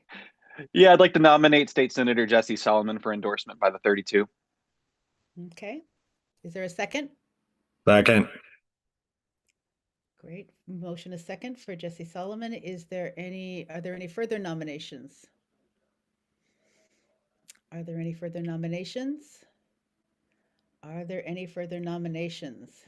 Seeing none, the nominations are closed.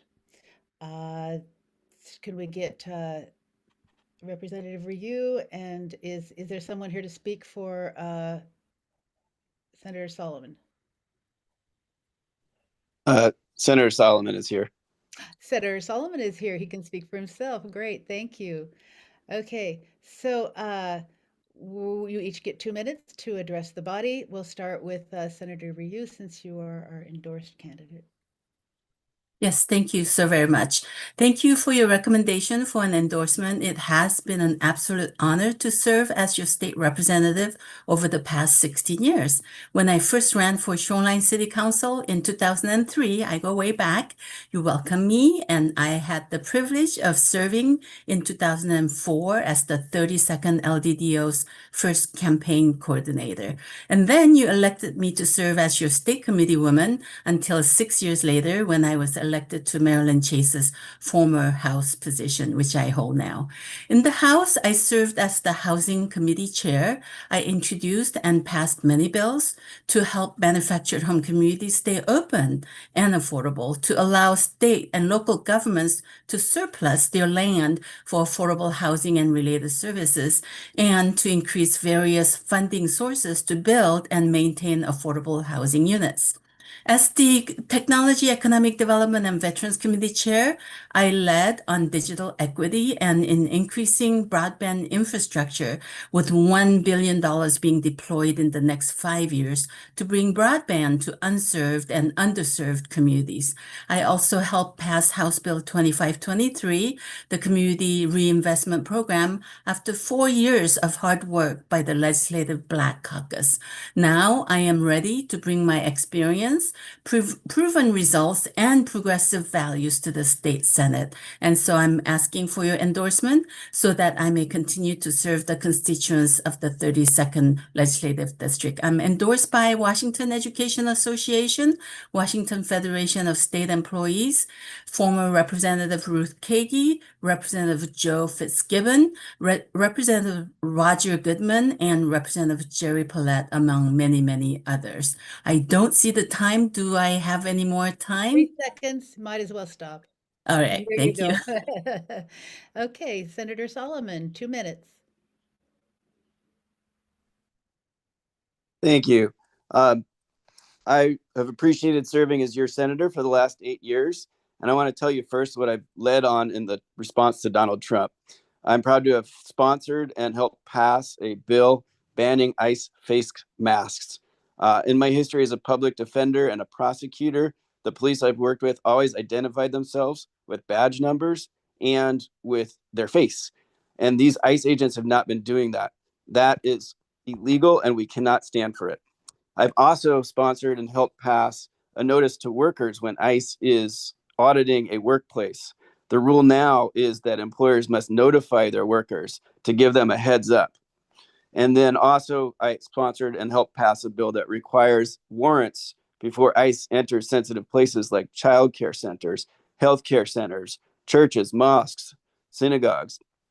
I am very proud to also have sponsored and helped pass the millionaire's tax, restoring some of the revenue from the HR 1 big bad beautiful bill that cut thousands of people off healthcare. We were able to put that money, our state money, back to restore those legal immigrants back onto healthcare. Not only that, we've added money through that bill for K-12 and small business tax cuts. I am the leader on psychedelics and mental health in the legislature. I really truly believe that it's a breakthrough and that we will have this is going to be a revolution it's going to be revolutionary in terms of our mental health treatment. And that 10 or 20 years down the road, we're going to look back and say, we're doing so much better because it helps move people through trauma when used in the right way so much faster than our current therapies. And I've worked with veterans, combat veterans, and sexual abuse survivors on this. Happy to say that passed the healthcare committee this year, 9-2, a bipartisan vote. I am a proud sponsor of the Climate Commitment Act. Time, sir. There we go. Thank you. Now we'll have a 6-minute period of questions and answers. Panelists, please frame your questions in such a way as they can be answered by both candidates. Gray, 15 seconds for questions, 30 seconds for answers, please. Hello, Representative Ryu and Senator Solomon. I've been in the job market and I've noticed a couple of really weird things, especially with you, Representative Ryu, in regards to AI and economic development. There's a lot of phony job listings. I don't mean phony in the sense of being fake companies, but companies are posting job postings not to actually fill jobs, but to actually gain data and information to sell your information to other people and not bona fide actual job openings. Would you commit to banning that in Washington State? And we'll start with with Representative Ryu. Right. I just muted myself. Yes, absolutely. Please give me exactly how you're seeing it. Maybe even save screen prints, because we, as a representative of the people, we absolutely need the information from you so that we can do a great job of making sure that we're protecting your data, literally. Appreciate it. Senator Solomon. Yes, 100%. I'd like to help with that. So I introduced a bill on AI and the way landlords were colluding to drive up rent using AI. And so my bill would ban that. And it didn't pass, but Seattle and other cities passed that same exact bill based on the model. They had me come in and testify. I'm concerned about the future of AI. I'm concerned about how young workers are going to break into the job market when it's cutting entry-level positions. And so I will absolutely work with you on that. Thank you. Robin, you have a question? Yes, I just want to say, first of all, thank you for your response on AI. There's much that needs to be done in that regard. My second question is, what will you do to protect Medicaid? Half of our population is Medicaid eligible and dependent on these benefits for their mental health care and their health care. What will you do to protect that? And let's start with Senator Solomon this time. Sure. Thank you for the question. And one thing is we've already helped do that with my sponsorship of the millionaires tax. We put 300 million back into it, but we're going to keep doing it based on growing revenues if we have growing revenues. So I'm 100% interested in helping on that. And I have a track record to show it. And Representative Ryu. Yes, besides progressive taxes, where those people who can afford to pay, which is the super high earners, I believe that we need to also make sure that our constituents, Washingtonians, can keep as much of their hard-earned money as possible. So I've been working the entire 16 years to make sure that not only fraud, but also, for instance, payday lenders do not extend or expand the business models, which will make our families poorer. Thank you. And Amy, you have a question? Yeah, I have a question about traffic safety. We have, for the past 3 years, submitted bills that have asked to lower our blood alcohol content level to 0.05. This is a bill that would not cost any money. In fact, it would save billions of dollars. It has shown decrease the number of DUI drivers on the road, thus saving lives as well as saving money. And I know that Senator Solomon, you voted in support of this in the Senate. And Representative Ryu, how would you have voted had this come to the House floor? Your committee never saw it because it never made it out of the Public Safety Committee. Yes, as a former insurance agent, I have seen families devastated from accidents from drunk drivers, and where the parents could not even go into their child's bedroom for years on end. I have been supportive of and encouraging House members to also sponsor those bills. So absolutely, I would support that bill. And would you care to address that, Senator Solomon? I would just try to understand what happened in the House, because bills like this we send over and never move. And I think maybe there's a different point of view on the House side. So I think there's some work to be done there. France, we've got just a minute. Okay, so the millionaire's tax is ahead, but I have not heard specific ways that we're going to handle our budget until 2027. And start with Senator Solomon. So thank you, France. We just had a budget briefing on it. We don't know, like we don't expect there to be a surplus, but we don't know to what extent yet it's going to be a problem or a deficit because we don't have the economic forecasts and such to look that far ahead. So we'll sort of have to take it as we come. A payroll tax may be in the works, or maybe a temporary tax, or maybe a shift from certain programs that don't need the money now but are planning to use it later. And so we'll get revenue in 2 years to replace that. So these are all options that are on the table. And Senator Reed. I have served in both the Finance Committee as well as on Appropriations Committee for the past 8 years because in the House, we have 2 separate committees, while in the Senate, there's just one.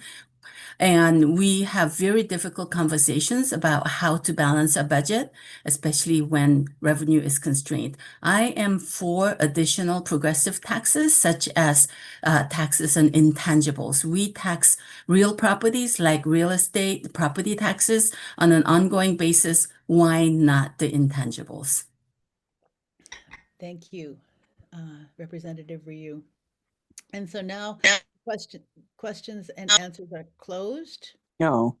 We're out of time, and we'll be moving forward to debate. Is there anyone who will speak for Representative Ryu for endorsement in the position of state senator? Winona, do you This plan is to speak, Marcine This is Marcine Anderson, and I would like to. And I'll put Okay. my hand up in a second. Great. Are you ready? Yes. Okay. So in 2008 or 2009, I was considering a run for King County District Court. I was appointed by the King County Council, endorsed by the 32nd Legislative District, and then elected multiple times after that. Cindy Ryu didn't know me in 2008 or 2009, but she reached out and answered all kinds of questions that I had about how I might campaign in Shoreline, Kenmore, and Lake Forest Park. And she has been a really great supporter and has reached out and helped people like me in their setting and reaching their goals to become elected officials in the 32nd District. Thank you. Thank you. Is there anyone who wants to speak against the endorsement recommendation? Anyone here to speak against? Anyone to speak against? Okay, seeing none. I guess let's get the and there it is, the ballot in the chat. The link to the ballot is in the chat right now, so go ahead and vote, please. Is there anyone who will speak for the endorsement of Senator Solomon? I will. Who am I? Nick. Hi, Nick. Go ahead. Thank you. Can you hear me? Yes. Has my clock started? Okay. What is this, 2020? I care about housing, guys, and Democrats are talking a real big game on affordability right now. And it just kind of saddens me that we'd even consider skipping on an incumbent Democratic senator that's been on the vanguard of the housing affordability movement nationally, let alone in Washington state. A recent Pew study of Austin, Texas demonstrated how they not only stabilized housing prices, but brought them down for lower income renters and first-time homebuyers. The ingredients in their playbook are literally legislation that Senator Solomon has either passed or sponsored or authored. And I think Linwood I needs think it's working class time. people fighting for I'm us. up. Okay, Time's up. thank you. Is there anyone who wants to speak against the endorsement nomination? Anyone who wants to speak against? Hamad? Hamad? Sure, I'll go. I think it's very relevant what was just brought up. Housing is a very important issue.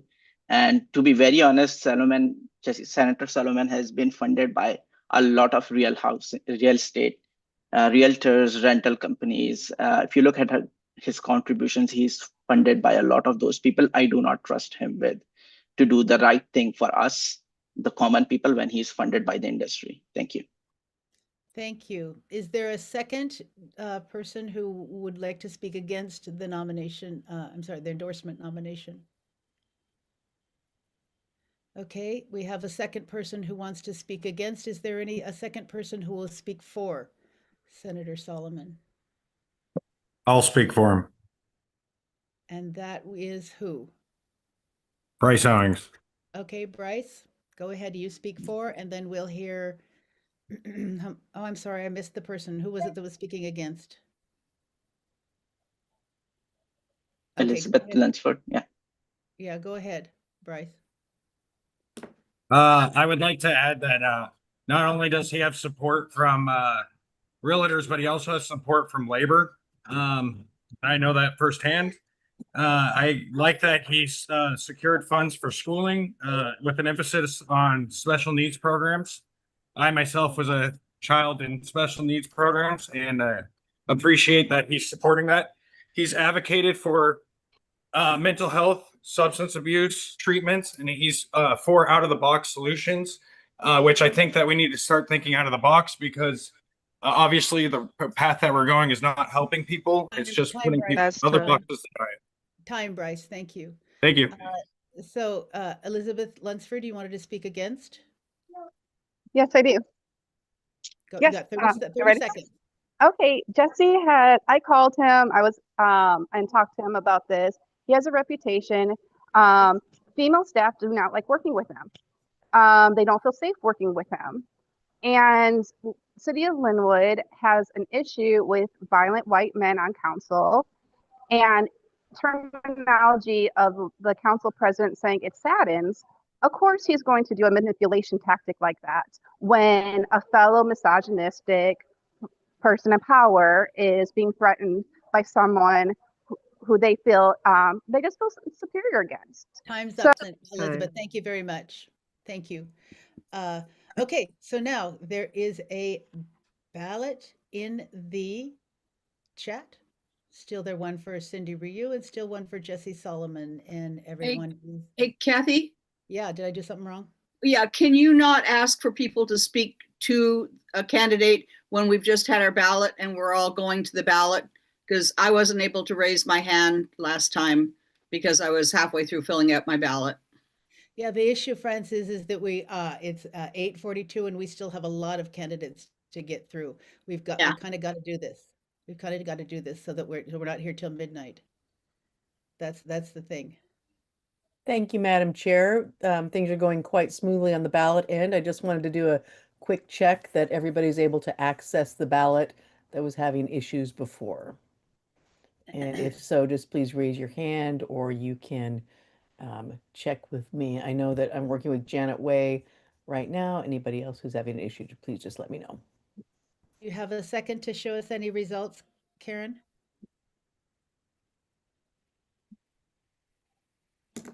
So this is for Supreme Court Justice 3. We've got Jamie Hawk at 78%, and we have Michael Diaz at, looks like 90%, if I read it right. My eyes aren't working so well, but that's a dual endorsement then. Both candidates are endorsed.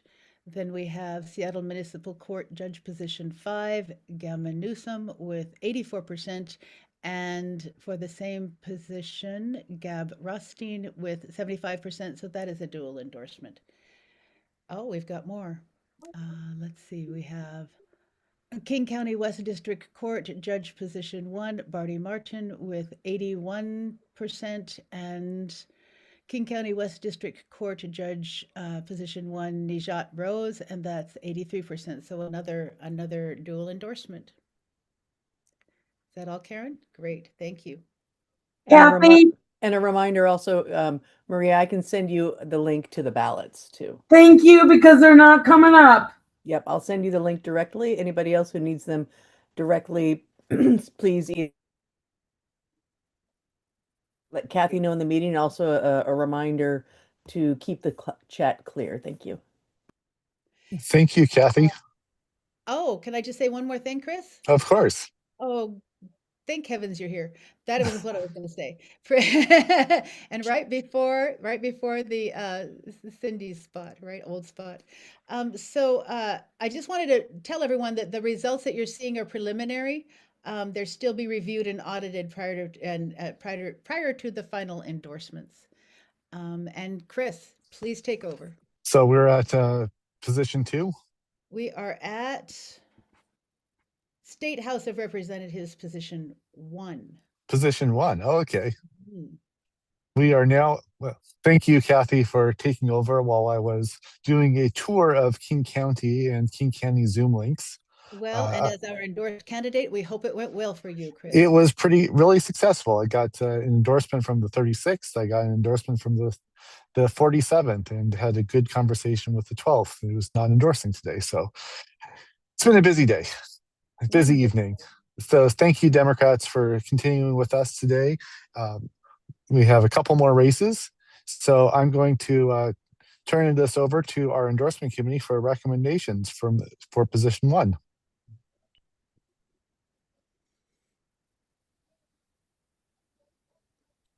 Is there recommendations from the executive board, endorsement committee? Yeah, William's back. I'm here. I can take over from this. Position 1, we recommended Keith Scully, and we recommended Donica Noble. Okay, thank you. Are there Yay, further Williams in the house. Don't say that too loud. we all had busy days today. So are there further nominations for state representative position 1? I have my hand up. Yes, Gray. I would like to nominate City Council Member Jenna Nand for position 1 for state representative, please. Second. There's a motion and a second. Is there further nominations? Can I nominate Will Chen? Yes, you can. Is there a second? Second. Will Chen has been nominated. Are there further nominations?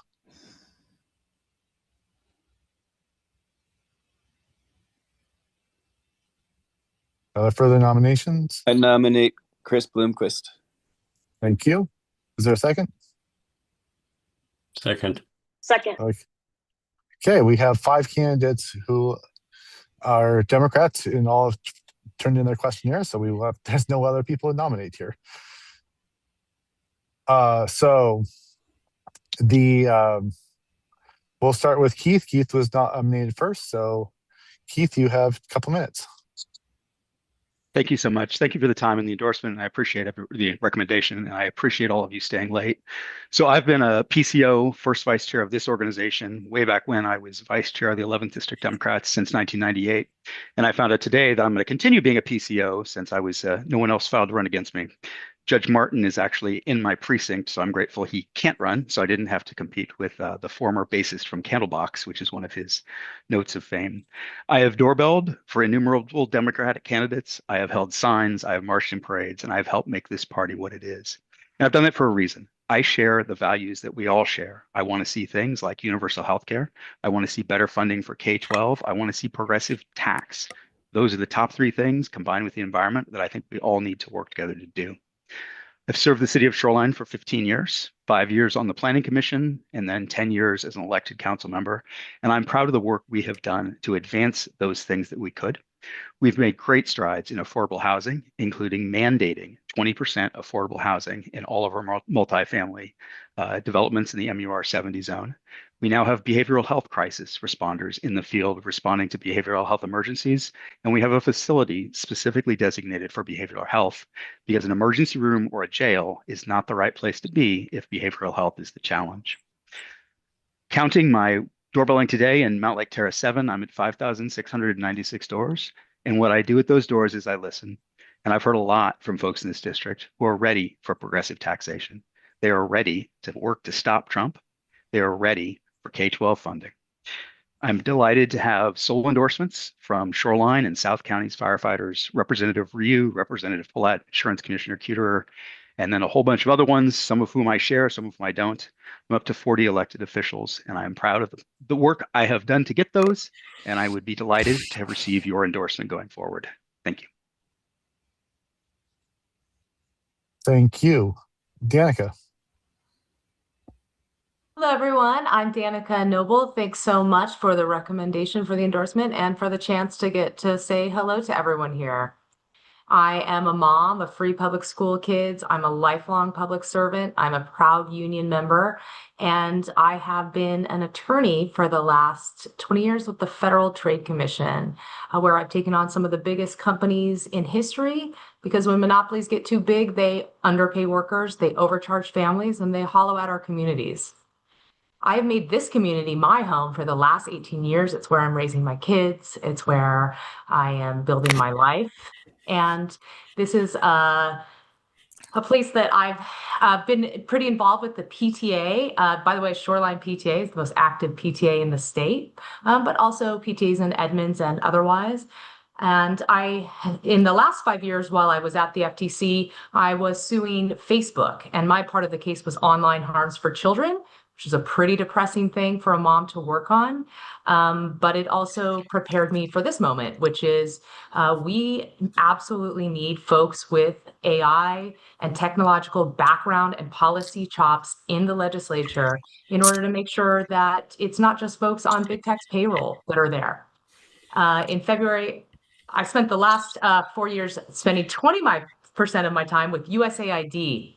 I served in Ukraine, and I worked on anti-corruption and economic law reform. In February of this year, I couldn't work for Trump for one more day. I quit my job, and the next day I filed for office. And I am running for office to try and fund and fix some of the broken funding models we have for public education here, make sure there are some guardrails on tech and there's some balance to the giant corporations that have been writing the rules for too long.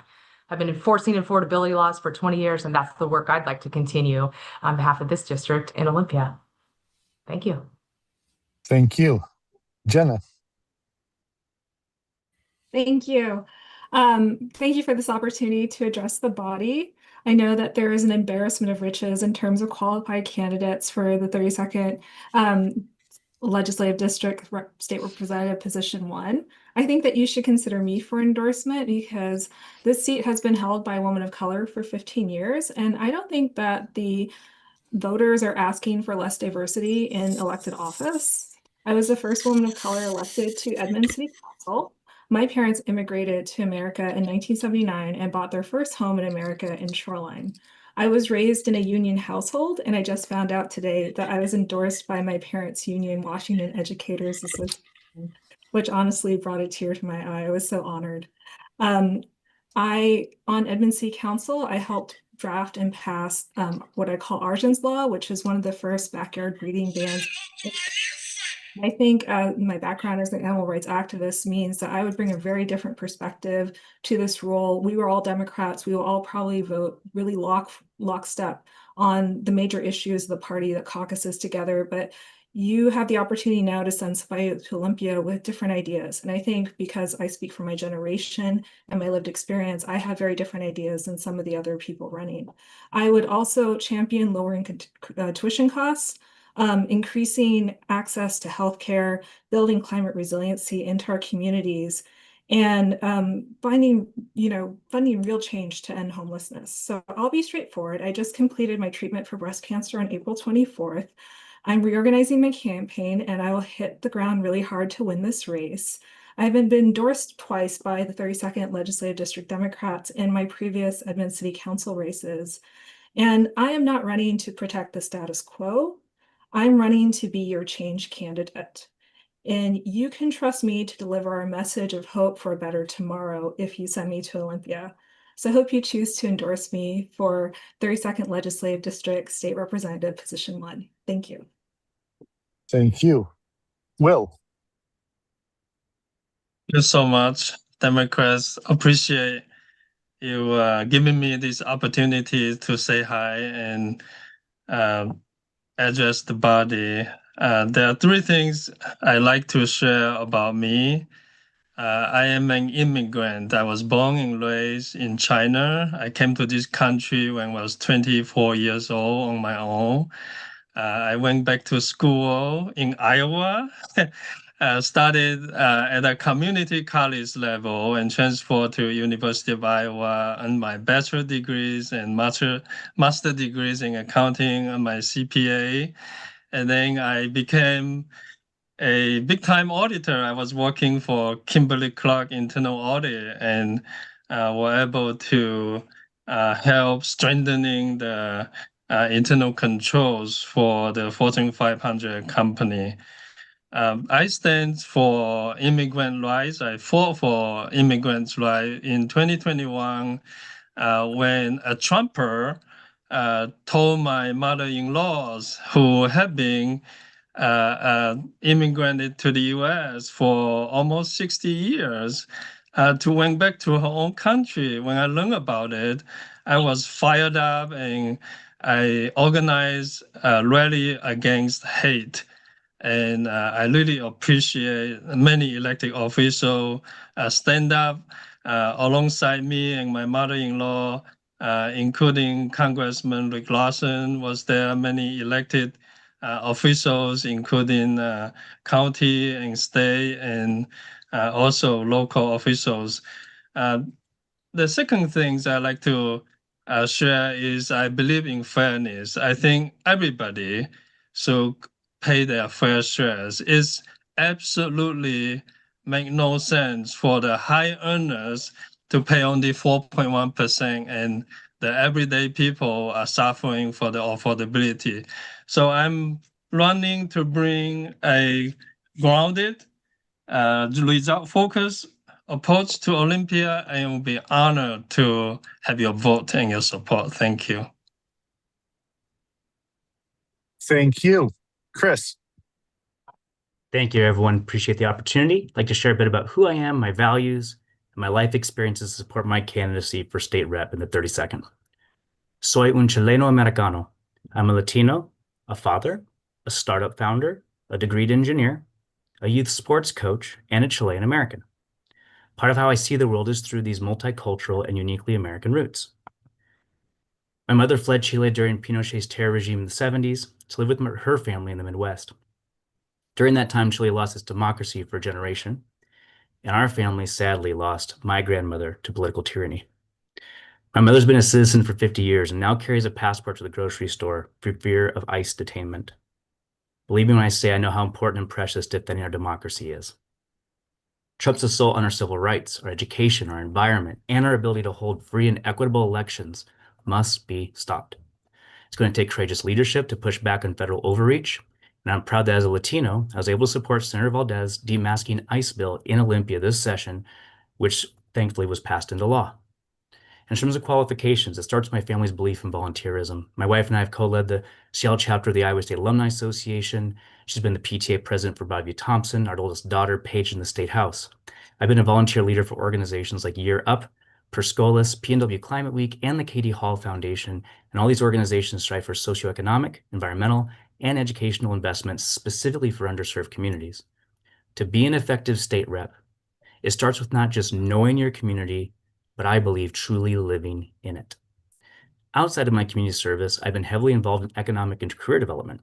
I've been an environmental recruiter and tech recruiter for over 20 years. I've put nearly 1,000 people to work in the Puget Sound, finding employment, giving guidance, support, and allyship along the way. I have also helped mentor and guide aspiring entrepreneurs and have the opportunity to found multiple recruiting startups. And I'm proud to say that all my business endeavors have been completely self-funded and successful. Thank you so much for your consideration. Appreciate your time. Thank you. So we have 5 candidates that were nominated, which means we'll have up to 10 minutes of questions. So can someone please spotlight all the candidates? And Karen, since I am not in a position to see everyone's hands, can you run this portion of the meeting? Sure.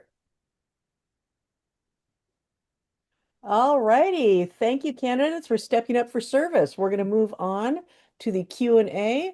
And can you pause the timer just for a moment, Hamad? We have 10 minutes. And we're going to start reminding folks you have 15 seconds to ask your questions or Hamad will cut you off. All right, we're going to start with Oliver. Go ahead. Yeah, do you support homeless camping bans? Yes or no, please?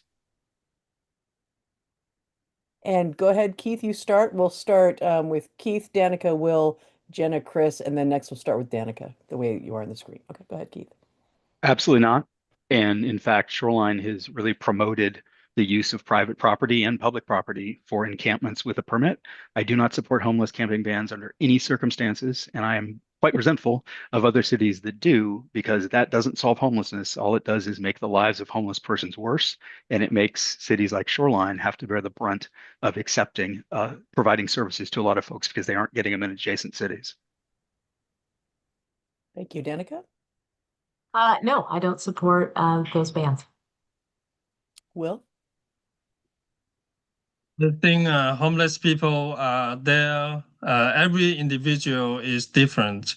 We need to provide wraparound services, including job training, including detox, including all kinds of services, so that they can learn the skills, learn a trade, or learn on their own as to for a better future for their own.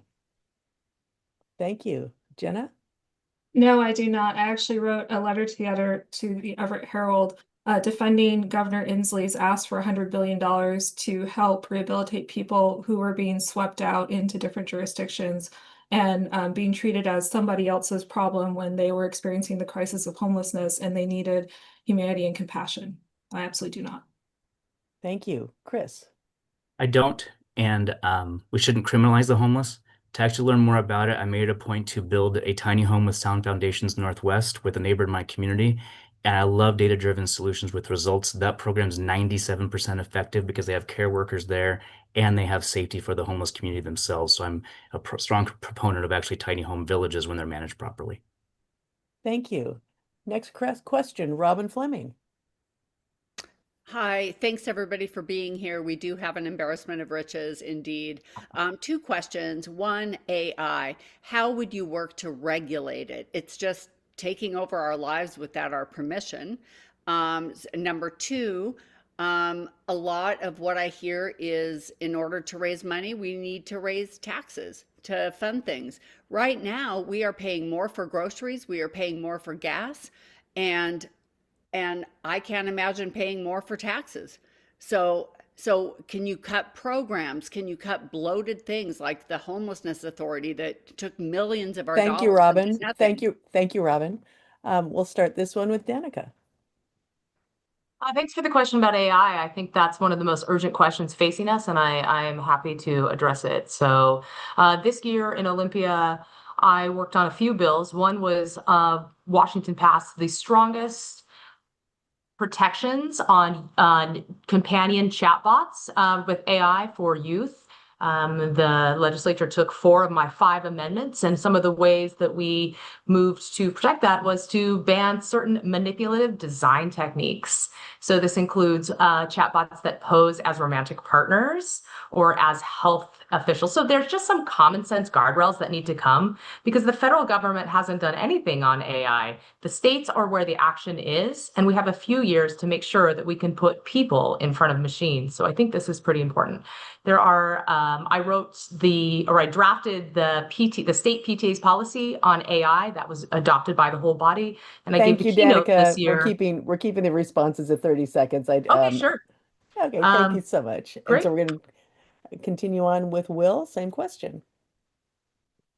I have to agree with Danica. AI, when it comes to youth, we need to put the guardrails along protecting the youth, especially when the youth underage who are interacting with a computer program who can do all kinds of things. But at the same time, I want to leave enough room for this new technology to develop because I don't want the US to fall behind China, for example, who is promoting and this is a new technology that's going to help improve our society.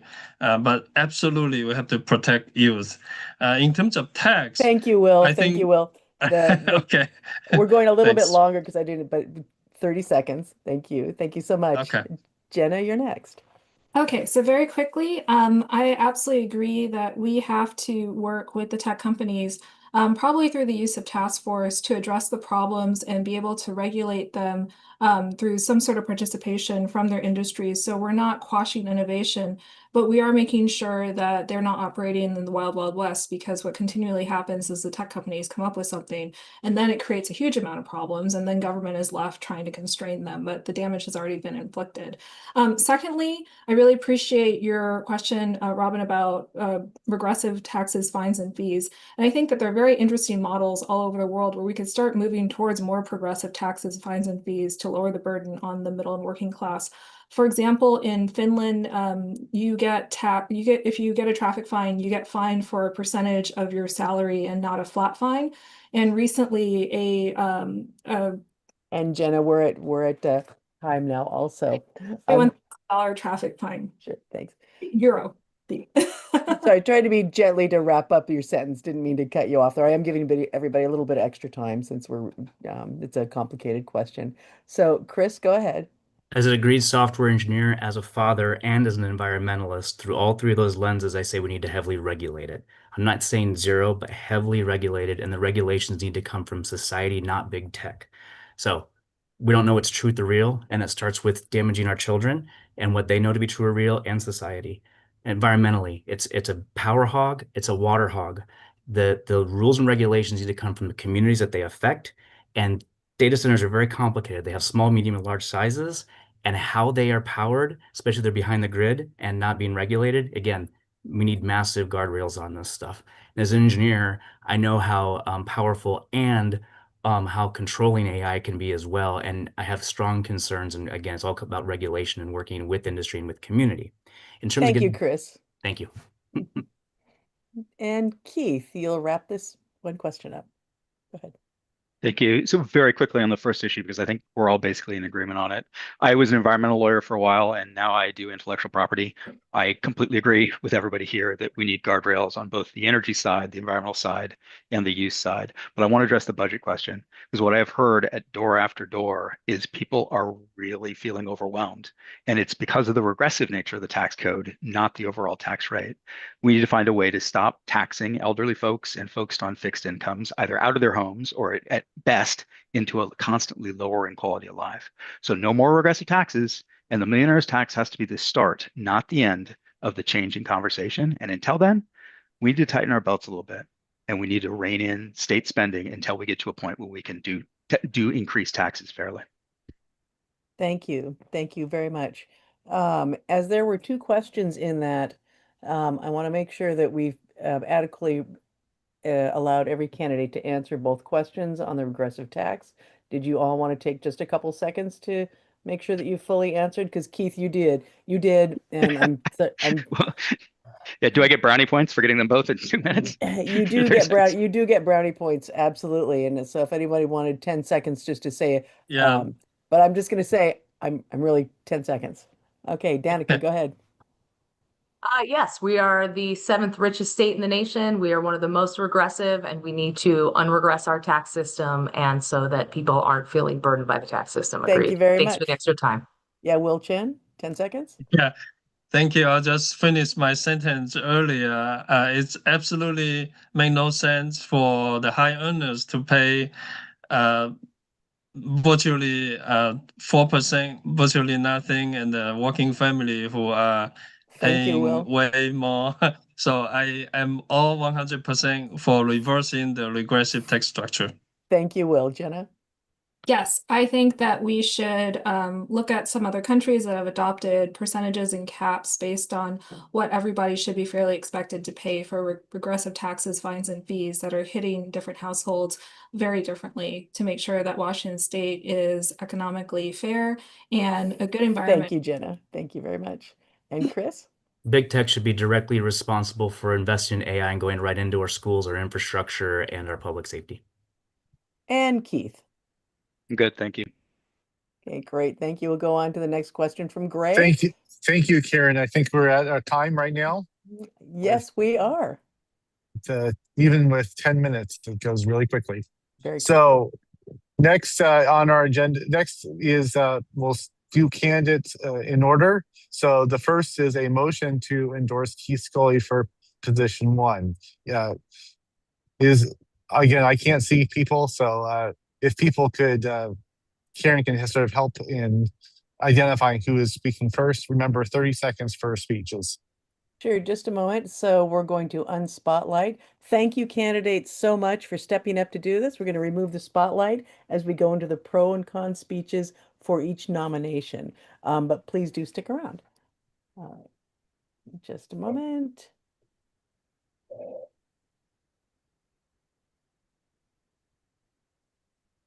All right, so the first motion, it starts with recommendations from the endorsement committee, and we start with Keith Scully. Do we have a pro speech?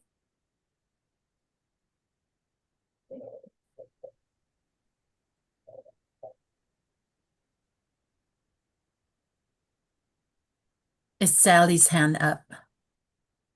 Yep, sorry, I muted myself there. Sally, would you like to go ahead and take 30 seconds to speak to the nomination? Yes, definitely.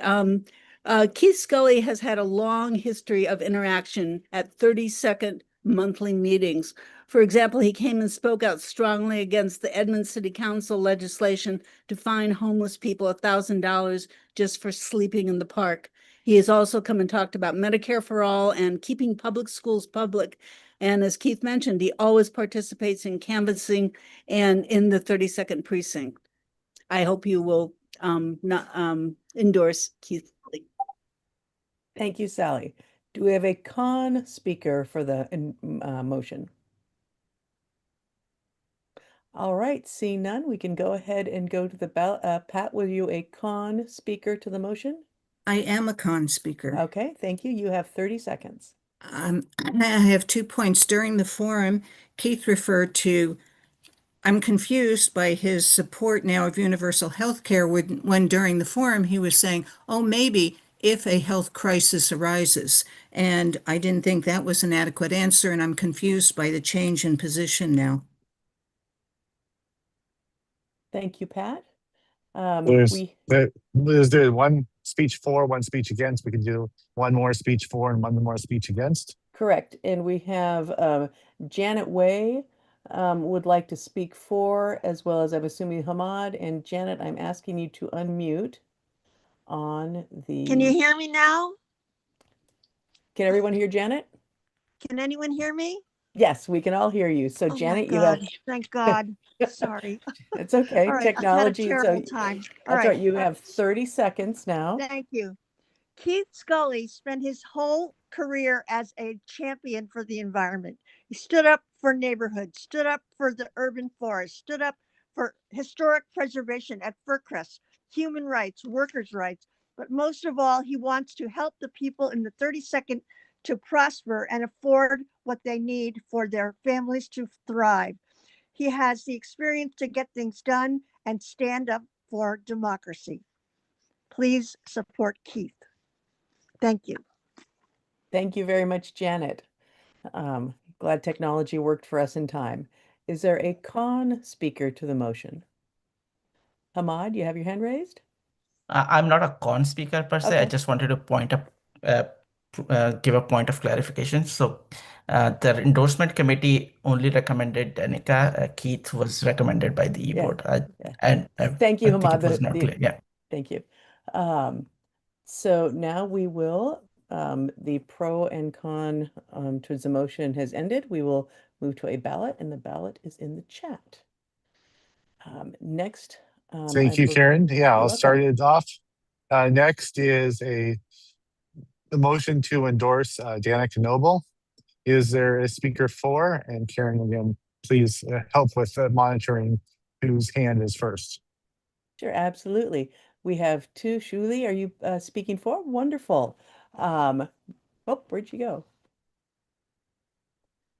Sorry, I'm unmuting. Oh, there you are. Yeah. I apologize. Okay. Yeah, no, that's fine. That's fine. So go ahead and you have 30 seconds. Yes. Hi, I'm Julie Saha, a mom and a proud Shoreline resident. I want to share 3 reasons why I'm personally endorsing Danica Noble for the 32nd District. First, Danica is a public school parent who sees exactly what our kids are up against as education comes under attack. Second, she brings real federal muscle from her work at the FTC, where she took on big tech, understands AI, and knows how to fight for strong protections. Third, she's deeply aware of how ICE activity is hurting families in our community, and she leads with compassion and courage. Danica shows up, does the work, stands up for people who need it the most. That's the leadership I believe our district deserves. Thank you so much. Do we have a con speaker to the motion? Ryan, are you a con speaker? No? Forrest, are you a con? Is anyone? Nope, no shaking heads. I believe we have no con speakers, Chris. With no con speakers, then we can put a ballot in the chat. Thank you, Karen. The next is we'll consider the pro and con speeches for Jenna Nand. Karen, can you please help with Absolutely. this process? Sure thing. Forrest, are you a pro speaker for Jenna? You are muted. I'm sending you a request to unmute. I'm just stuck. No, go on without me. Okay, thank you. Gray, are you a pro speaker for the nomination? And I'm asking you to unmute. Might not be muted. Sorry about that. Well, I've known Jenna for 10 years, and we were on opposite sides of the primary divide back in 2016 during the caucuses. I've seen her grow. I've seen her fight for her values. I saw her fight to get on the city council of Edmonds, and then in 2023, didn't even have any opposition to her. That kind of bridge building is great. And on top of that, I heard from Birdie that she was endorsed by the Washington Education Association, which is amazing. To hear the teachers support her so hard, that means I believe that she'd be great to go to Olympia. Thank you so much. Thank you, Gray. Do we have a con speaker to the motion? Liz, are you a con speaker? Oh, hella no. I'm a pro Okay, speaker. great. Bryce, are you a con speaker? I'm a pro speaker. Okay. Pat, are you a? Yes. You're a You con? found one. Oh, actually, well, let's say. So to the motion, please. Yes. Sorry. Speaking to the idea of having been on the Edmonds City Council, the Edmonds City Council has found them in deep financial straits. And as a voting member of that council, I believe she participated in heading towards that economic ravine. So I have sincere doubts about putting her in charge of any state finances. Thank you. Do we have another? Liz, you're up. I believe it was, Liz Brown. Oh, I need to unmute myself. Good evening, everybody. I strongly support Jenna Nan. She's a bright attorney who has fought for working people. She comes from a working class family, and her whole focus is on regular people, us, not corporations, not other entities. She just fights for us. And I think that Jenna belongs in the legislature. She's done a great job on the Edmonds City Council. Thank you, Liz. Thank you. Was there another con speaker to the motion? All right, I see none. Chris. No, I'm a con, of course. I got good Liz and bad Liz. Are you ready? Okay, and just to make a reminder that we have a civility pledge here. Thank you. Please can you please remark mine to 30 seconds, please? Go ahead. Thank you. I love to hear the comment of growth because I think that's exactly where we're at.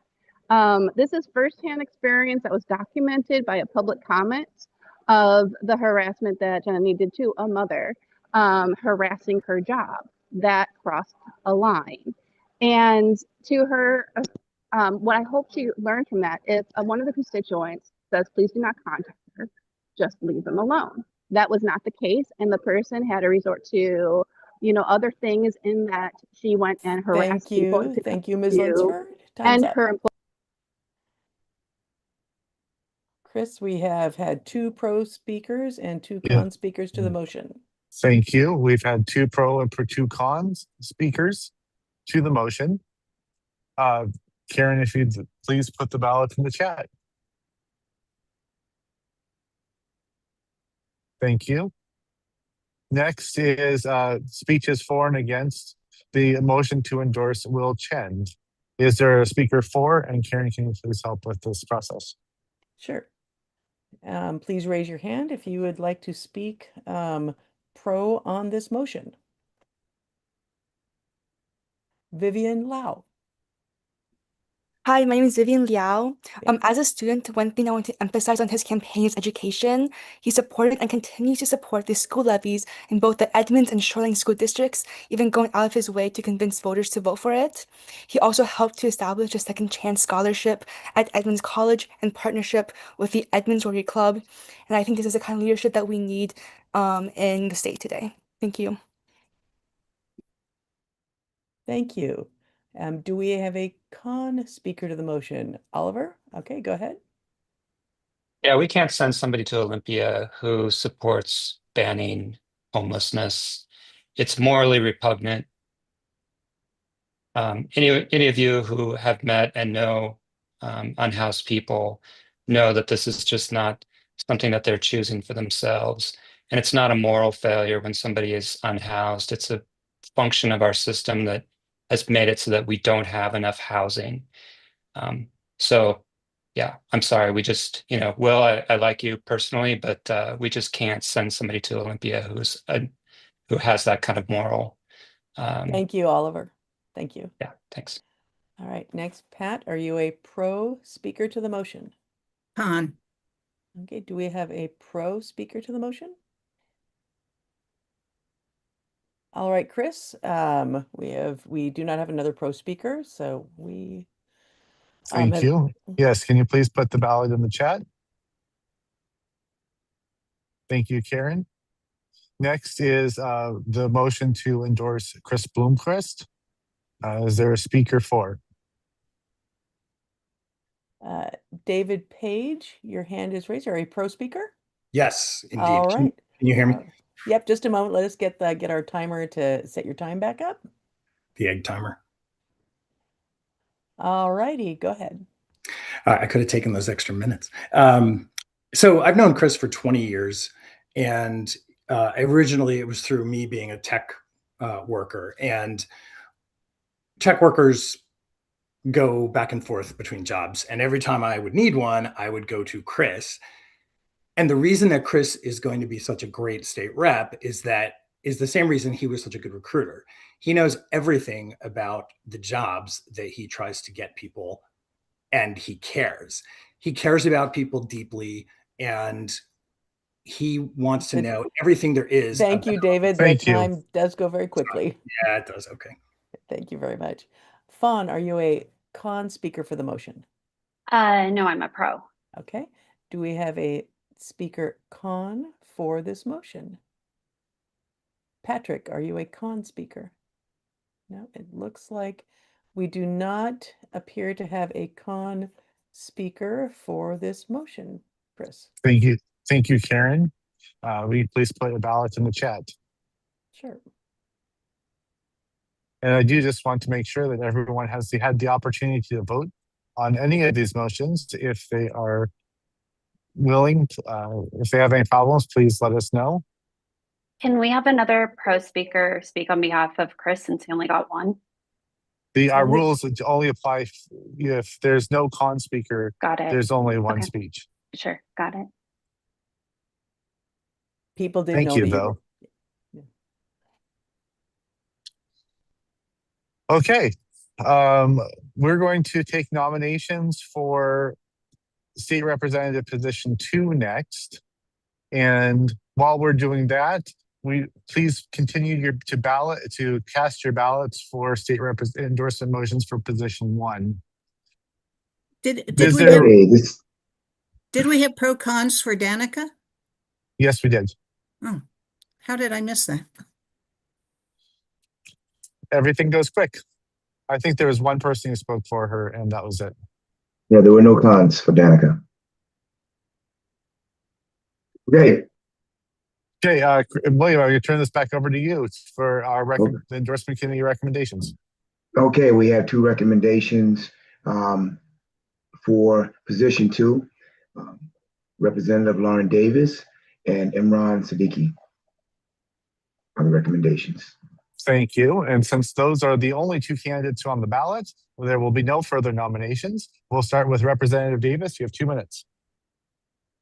Good evening, everyone. Thank you so much for having me. It's great to see all of you. 2 minutes goes by quickly, so I'm just going to mention a couple of my proudest achievements in my last 8 years as your state representative.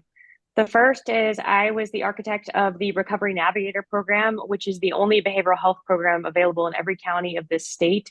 We funded it at a $45 million per biennium. And this is a diversion program. It's a statewide expansion of the wildly successful LEAD model to divert people from the criminal justice system who have persistent behavioral health challenges. It's enormously successful peer-led program. I also created a program called a Domestic Violence Co-Responder Program that will allocate $4 million per year to have domestic violence victim advocates actually respond to domestic violence scenes summoned by law enforcement.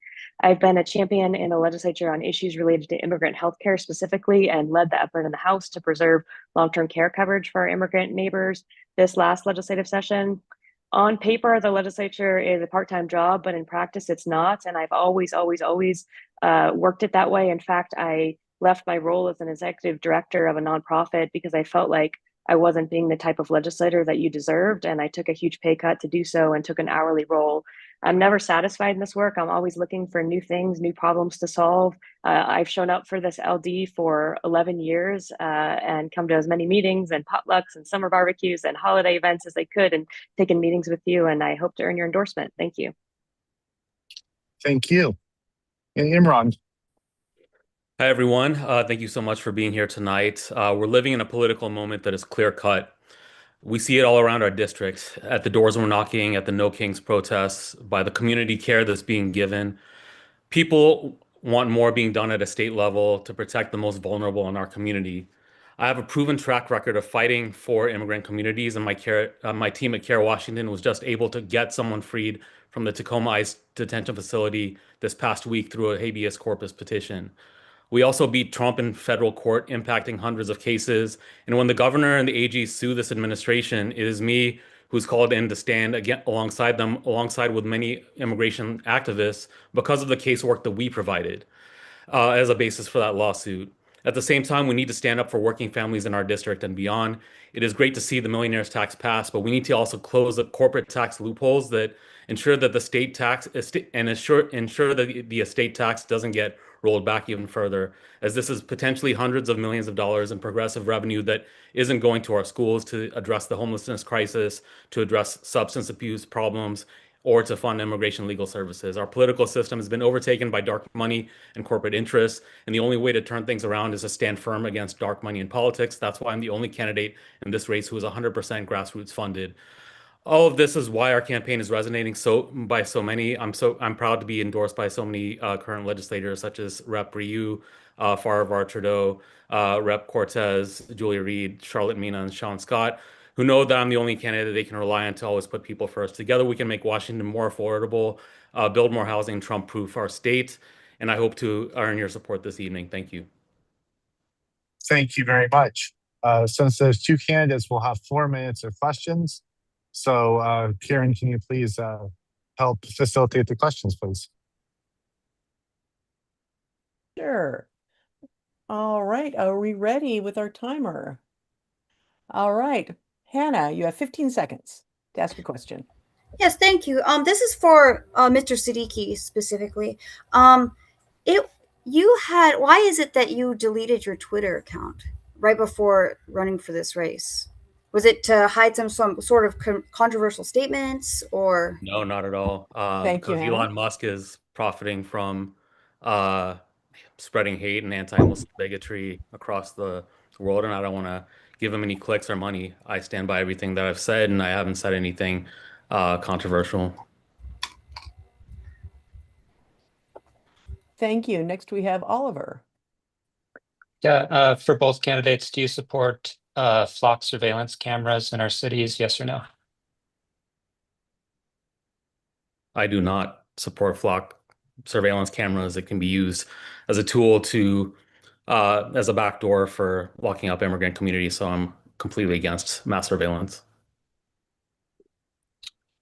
I would say it's not a binary issue. So the legislature worked very hard this year to pass a bill that was prime sponsored by Senator Trudeau and led in the House by Representative Salahuddin to try to really strike a balance so that there's absolutely cutting off any ability for access by the federal government for any improper purposes, to include immigration. There was also a case tracking a person who had received abortion care, which is obviously deeply problematic.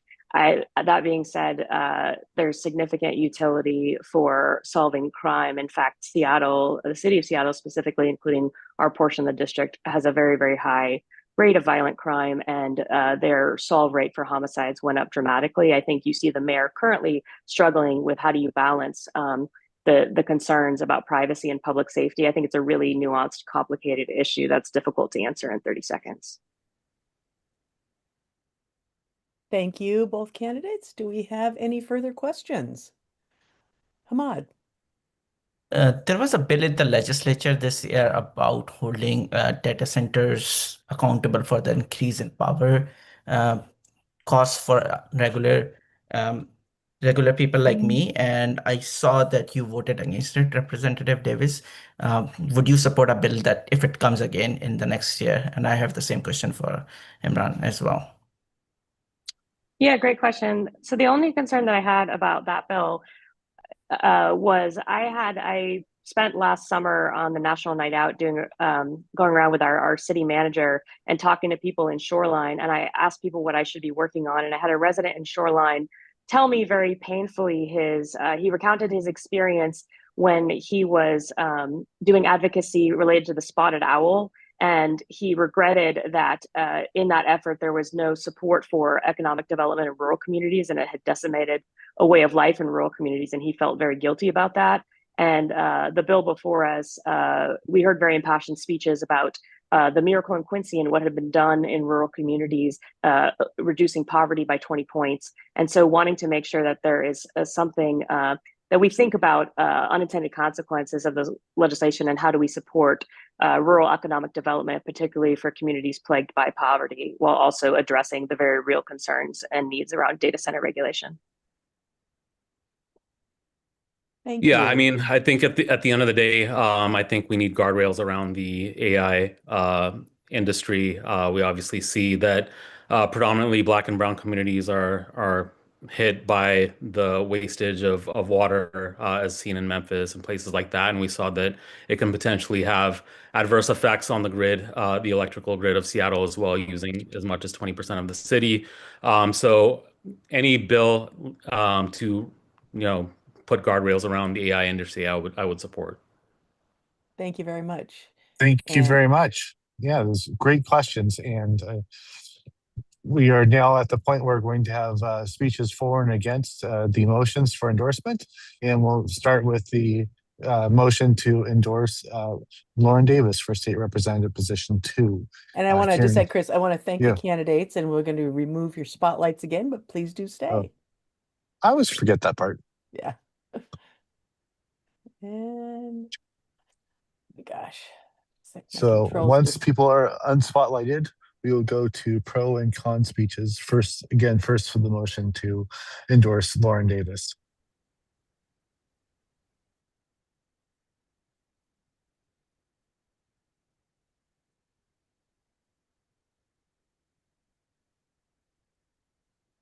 Can you hear me? I would like to suggest that the person speaking for Lauren Davis first would be George Hurst. Well, this is Karen, you Winona. are muted. Just a Karen, moment, you're please. muted. Just a moment, please. Just a moment, please. We're just getting some controls back in place. Brian's had her hand up So, first. all right. So we're going to start with speakers for Lauren Davis. And we had Winona, I believe, had her hand up first. Yes. Robin Fleming. And then we had France, Pat, and George. I do know that George was planning on speaking first on this. Winona had you also? Yes. Okay. Well, I had two. I know all of you. All right. um, the riches. As we have a mayor of a neighboring city, I would like to defer to our elected official first, if you wouldn't mind. That's fine. All right, George, go ahead. Okay, very good. Thank you. I've got Thursday. Okay. If there's one person that I trust the most in the state legislature, and that's Lauren Davis. Um, we're always talking about the crisis of substance abuse and mental health. Those are her specialties. Those are the people, that's the person that has really become the standard bearer for that type of legislation.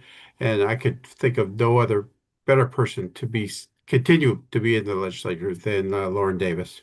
Thank you. Thank you, Mayor Hurst. Do we have a con speaker on the motion? Robin, France, Pat, you have your hands up. I do not see a con speaker.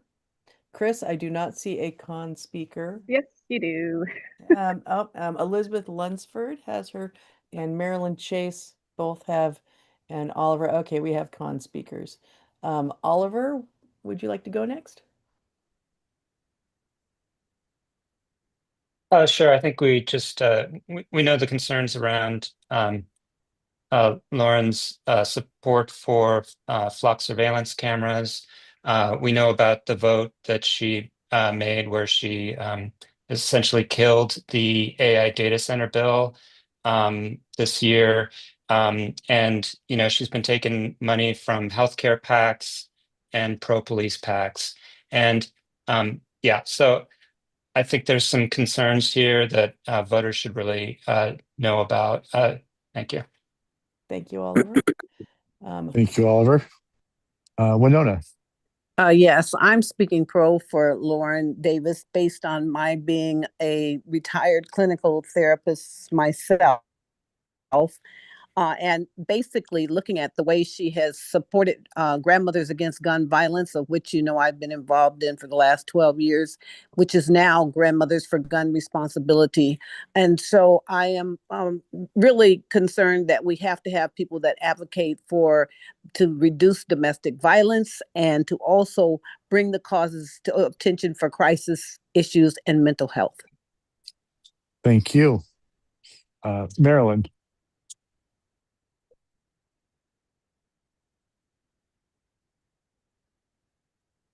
I always forget that, sorry. A huge concern for me is a bill that the representatives supported, House Joint Resolution 4211. Now, regardless of the intent, a proposal to limit the authority of our state Supreme Court with a state constitutional amendment raises serious separation of powers concerned. Efforts to limit the court's authority, especially through a constitutional amendment, are significant and consequential and have long-term implications for checks and balances and the rule of law. Thank you. Okay, that's been 2 speeches for and 2 speeches against the motion to endorse Lauren Davis. Karen, can you please put a ballot in the chat? Point of privilege. A question? Yes, Elizabeth. Yes. I'm just a little question how there was pre-planning, it sounds like, for the pros of somehow I'm confused of how the mayor somehow got priority when there's other people speaking. I was not aware of this process. It just does not build transparency or trust. So if you can explain how that happened, it would be much appreciated. Thank you. I will say that there's some people organize throughout the meeting and before the meeting of who they'd like to speak. And there, that is what I'll say. The chair and vice chairs are not aware of any coordination on our part, and we do not encourage. Mr. Chair, I'm sorry. Yes. Just to add one more thing to that. The person that was there was a person ahead of George who waived their spot. So Thank you, there was Gray. that was for transparency there. Thank you. Thank you, Gray. Again, Karen, can you please put a ballot in the chat? I believe it is in the chat. No. No. Oh, sorry about that. I sent it to myself.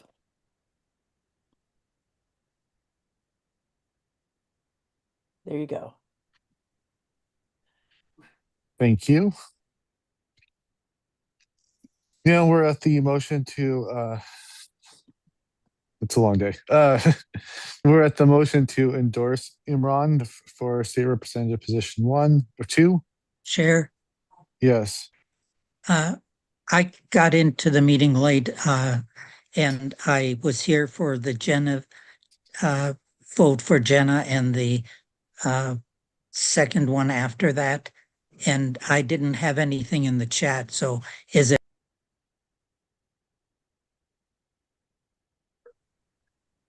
I believe, Ted, those you're muted for some reason, but those ballots, if you can still access the chat, those ballots are still open at this moment. I can, I'm Ted, I can work with you on that. Thank you for all your help. Ted, I can help and make sure you can get access to the ballots. As anyone else is having any trouble accessing the ballots, please let me know. Thank you. So we're still back to pro speech and pro con speeches for the last motion of the evening. All right. Do we have Chris- a pro speaker for the motion?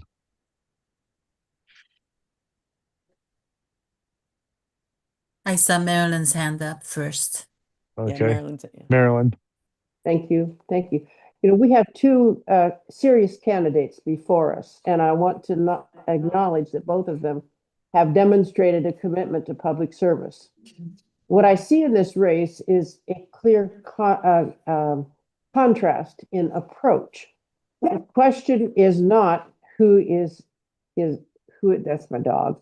The question is not who is committed. It is how they choose to govern. The decision before us will signal what kind of leadership and the values that we prioritize.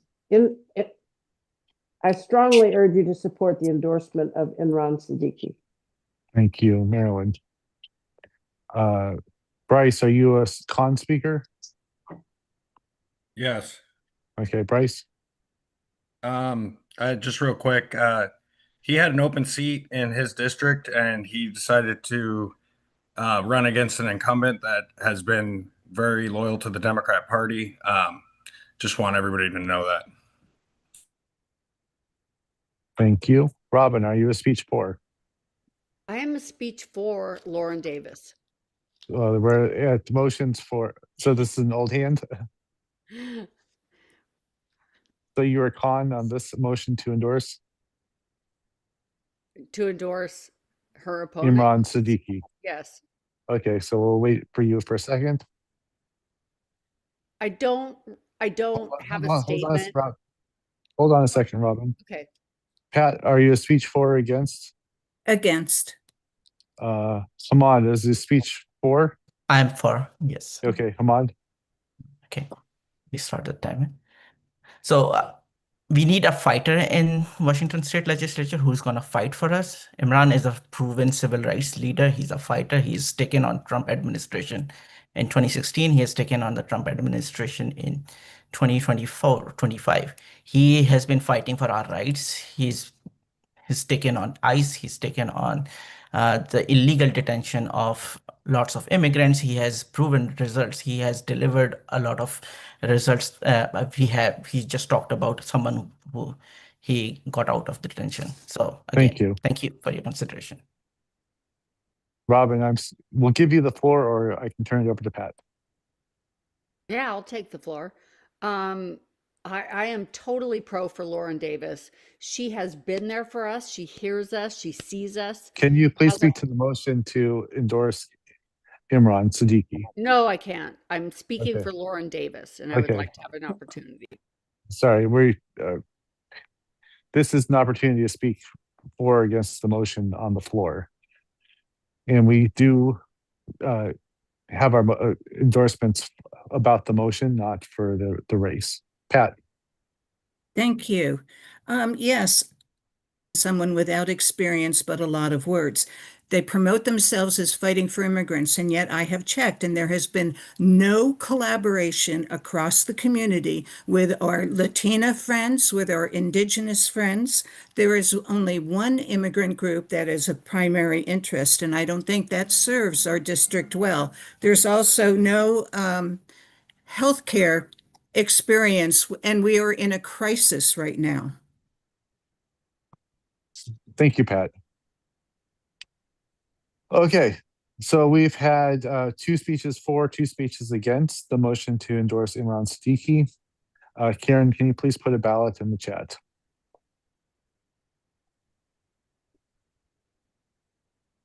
And after she has put a ballot in the chat, are you able to share your screen for the motions to endorse our state representatives position 1, please?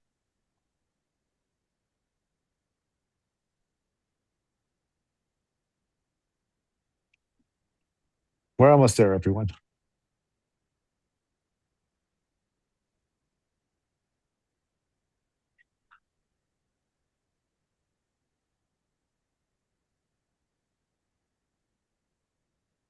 A lot of moving pieces tonight.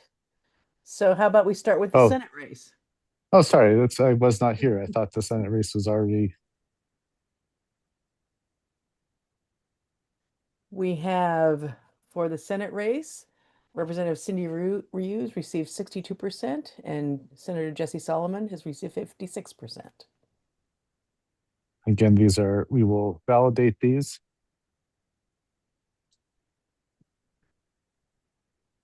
And just a moment, I will update, make sure everyone has had a chance to vote. And give me just a second.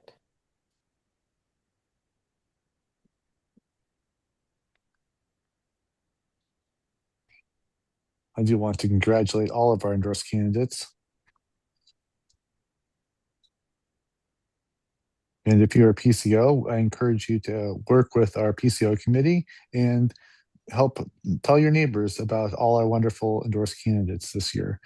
We have a lot of work that's going to be happening over the next couple months before the August primary. So please, if you are supporting and have supported one of our candidates who have been here today, please come out and knock on doors for them, make phone calls for them, donate to them. It is really important for all of our candidates to have that grassroots support.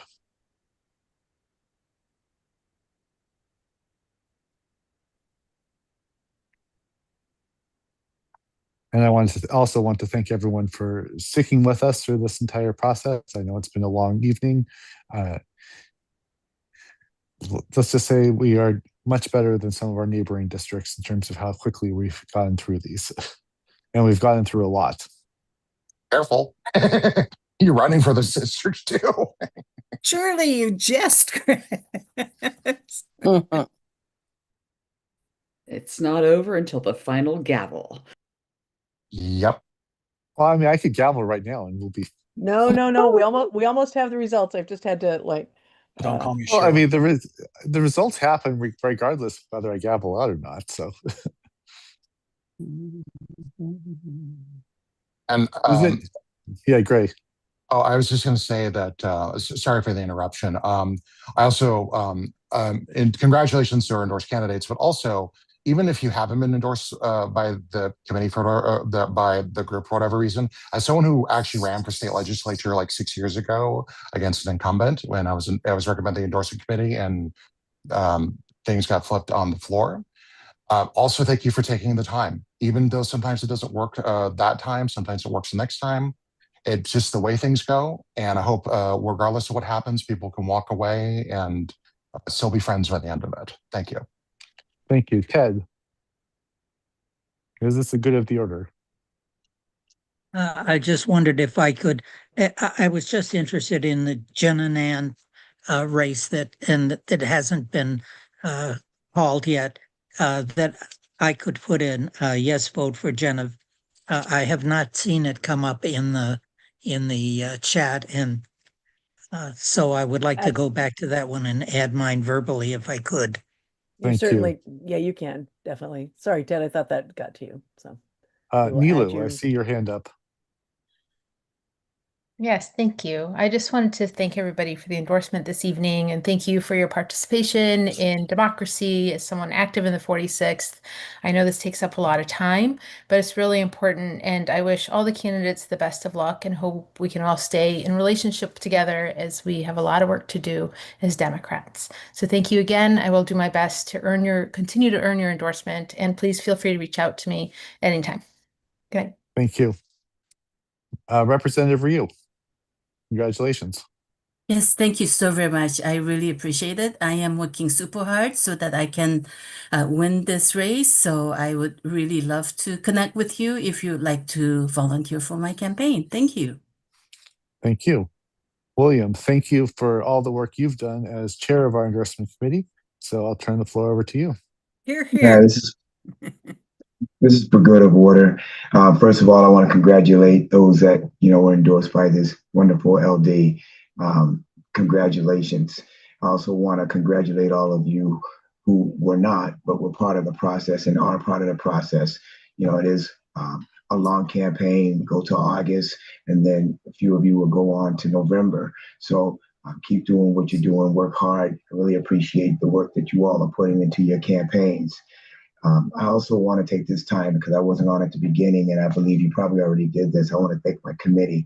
You all worked really, really, really hard and to put this together and did a lot of work, a lot of homework, a lot of groundwork, and you asked some really tough questions. I think every candidate that was on today will tell you that during the interview process, there was at least one question where they said, "Oh, I've never been asked that before." So I want to thank the committee for that because we didn't have programmed questions. It was questions that came from us based upon the work that we did. So I can't thank this committee enough. As we go forward, I'm guessing, because this is my first rodeo, that there are going to be other people coming through the pike in order to work on getting endorsements next month and the following month into their websites. So when that happens, when those requests come, what I'm going to do is I'm going to ask Sally to make sure that we get those schedules onto the website so that anybody that wants to observe any of these interviews, you'll know the when and the where, and you'll have the link to be able to do that. And all you have to do is just, request permission. We'll make sure that you're a member, and then we'll give you the link in order to be able to observe any of the other interviews that we're going to probably be doing between now and till this ends for this election cycle. If you got any questions, comments, concerns, just feel free to reach out to me on my it is a long day. You know what I'm talking about, my Gmail account, WLPLLD endorsement. And I'll get the answer to you. Thank you very much and really appreciate what we've done tonight. It's history. Thank you, William. And Chris, Karen, I do you believe we have results. We have our preliminary results. I believe everyone's had a chance to vote. So I will show them here.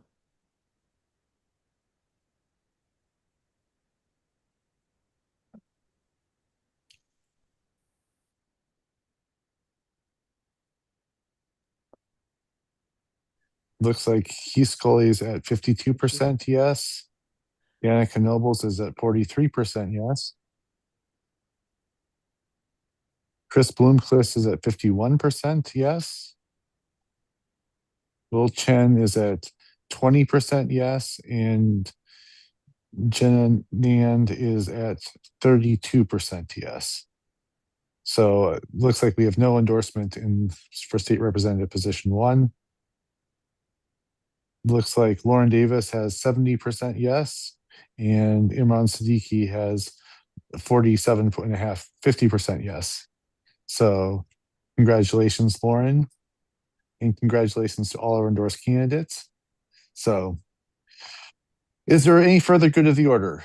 Let's try to end by 10. I have Any a good, further?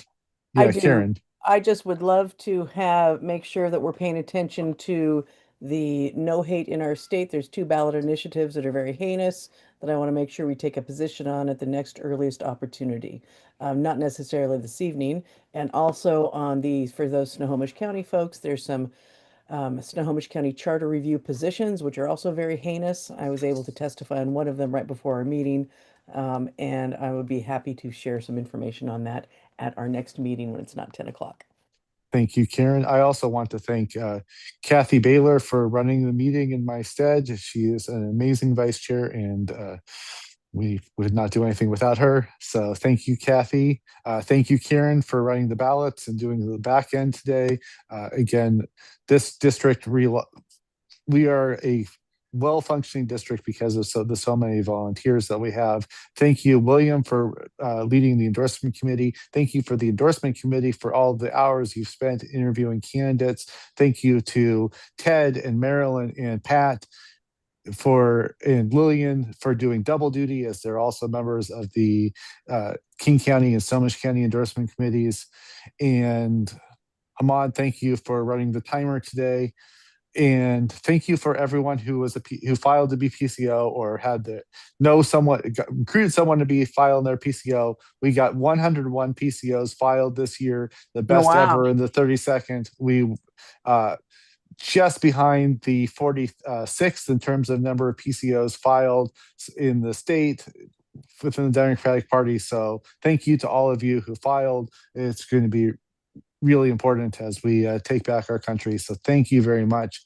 And with that, Chris, I want to thank you, Chris, for going the extra mile, traveling around and doing everything and then showing up here. We want to thank you for your due diligence. Oh, this is one owner. You're too kind. So thank you very much, everyone. And with that, we are adjourned. Good night. Oh, I have a question, Chris.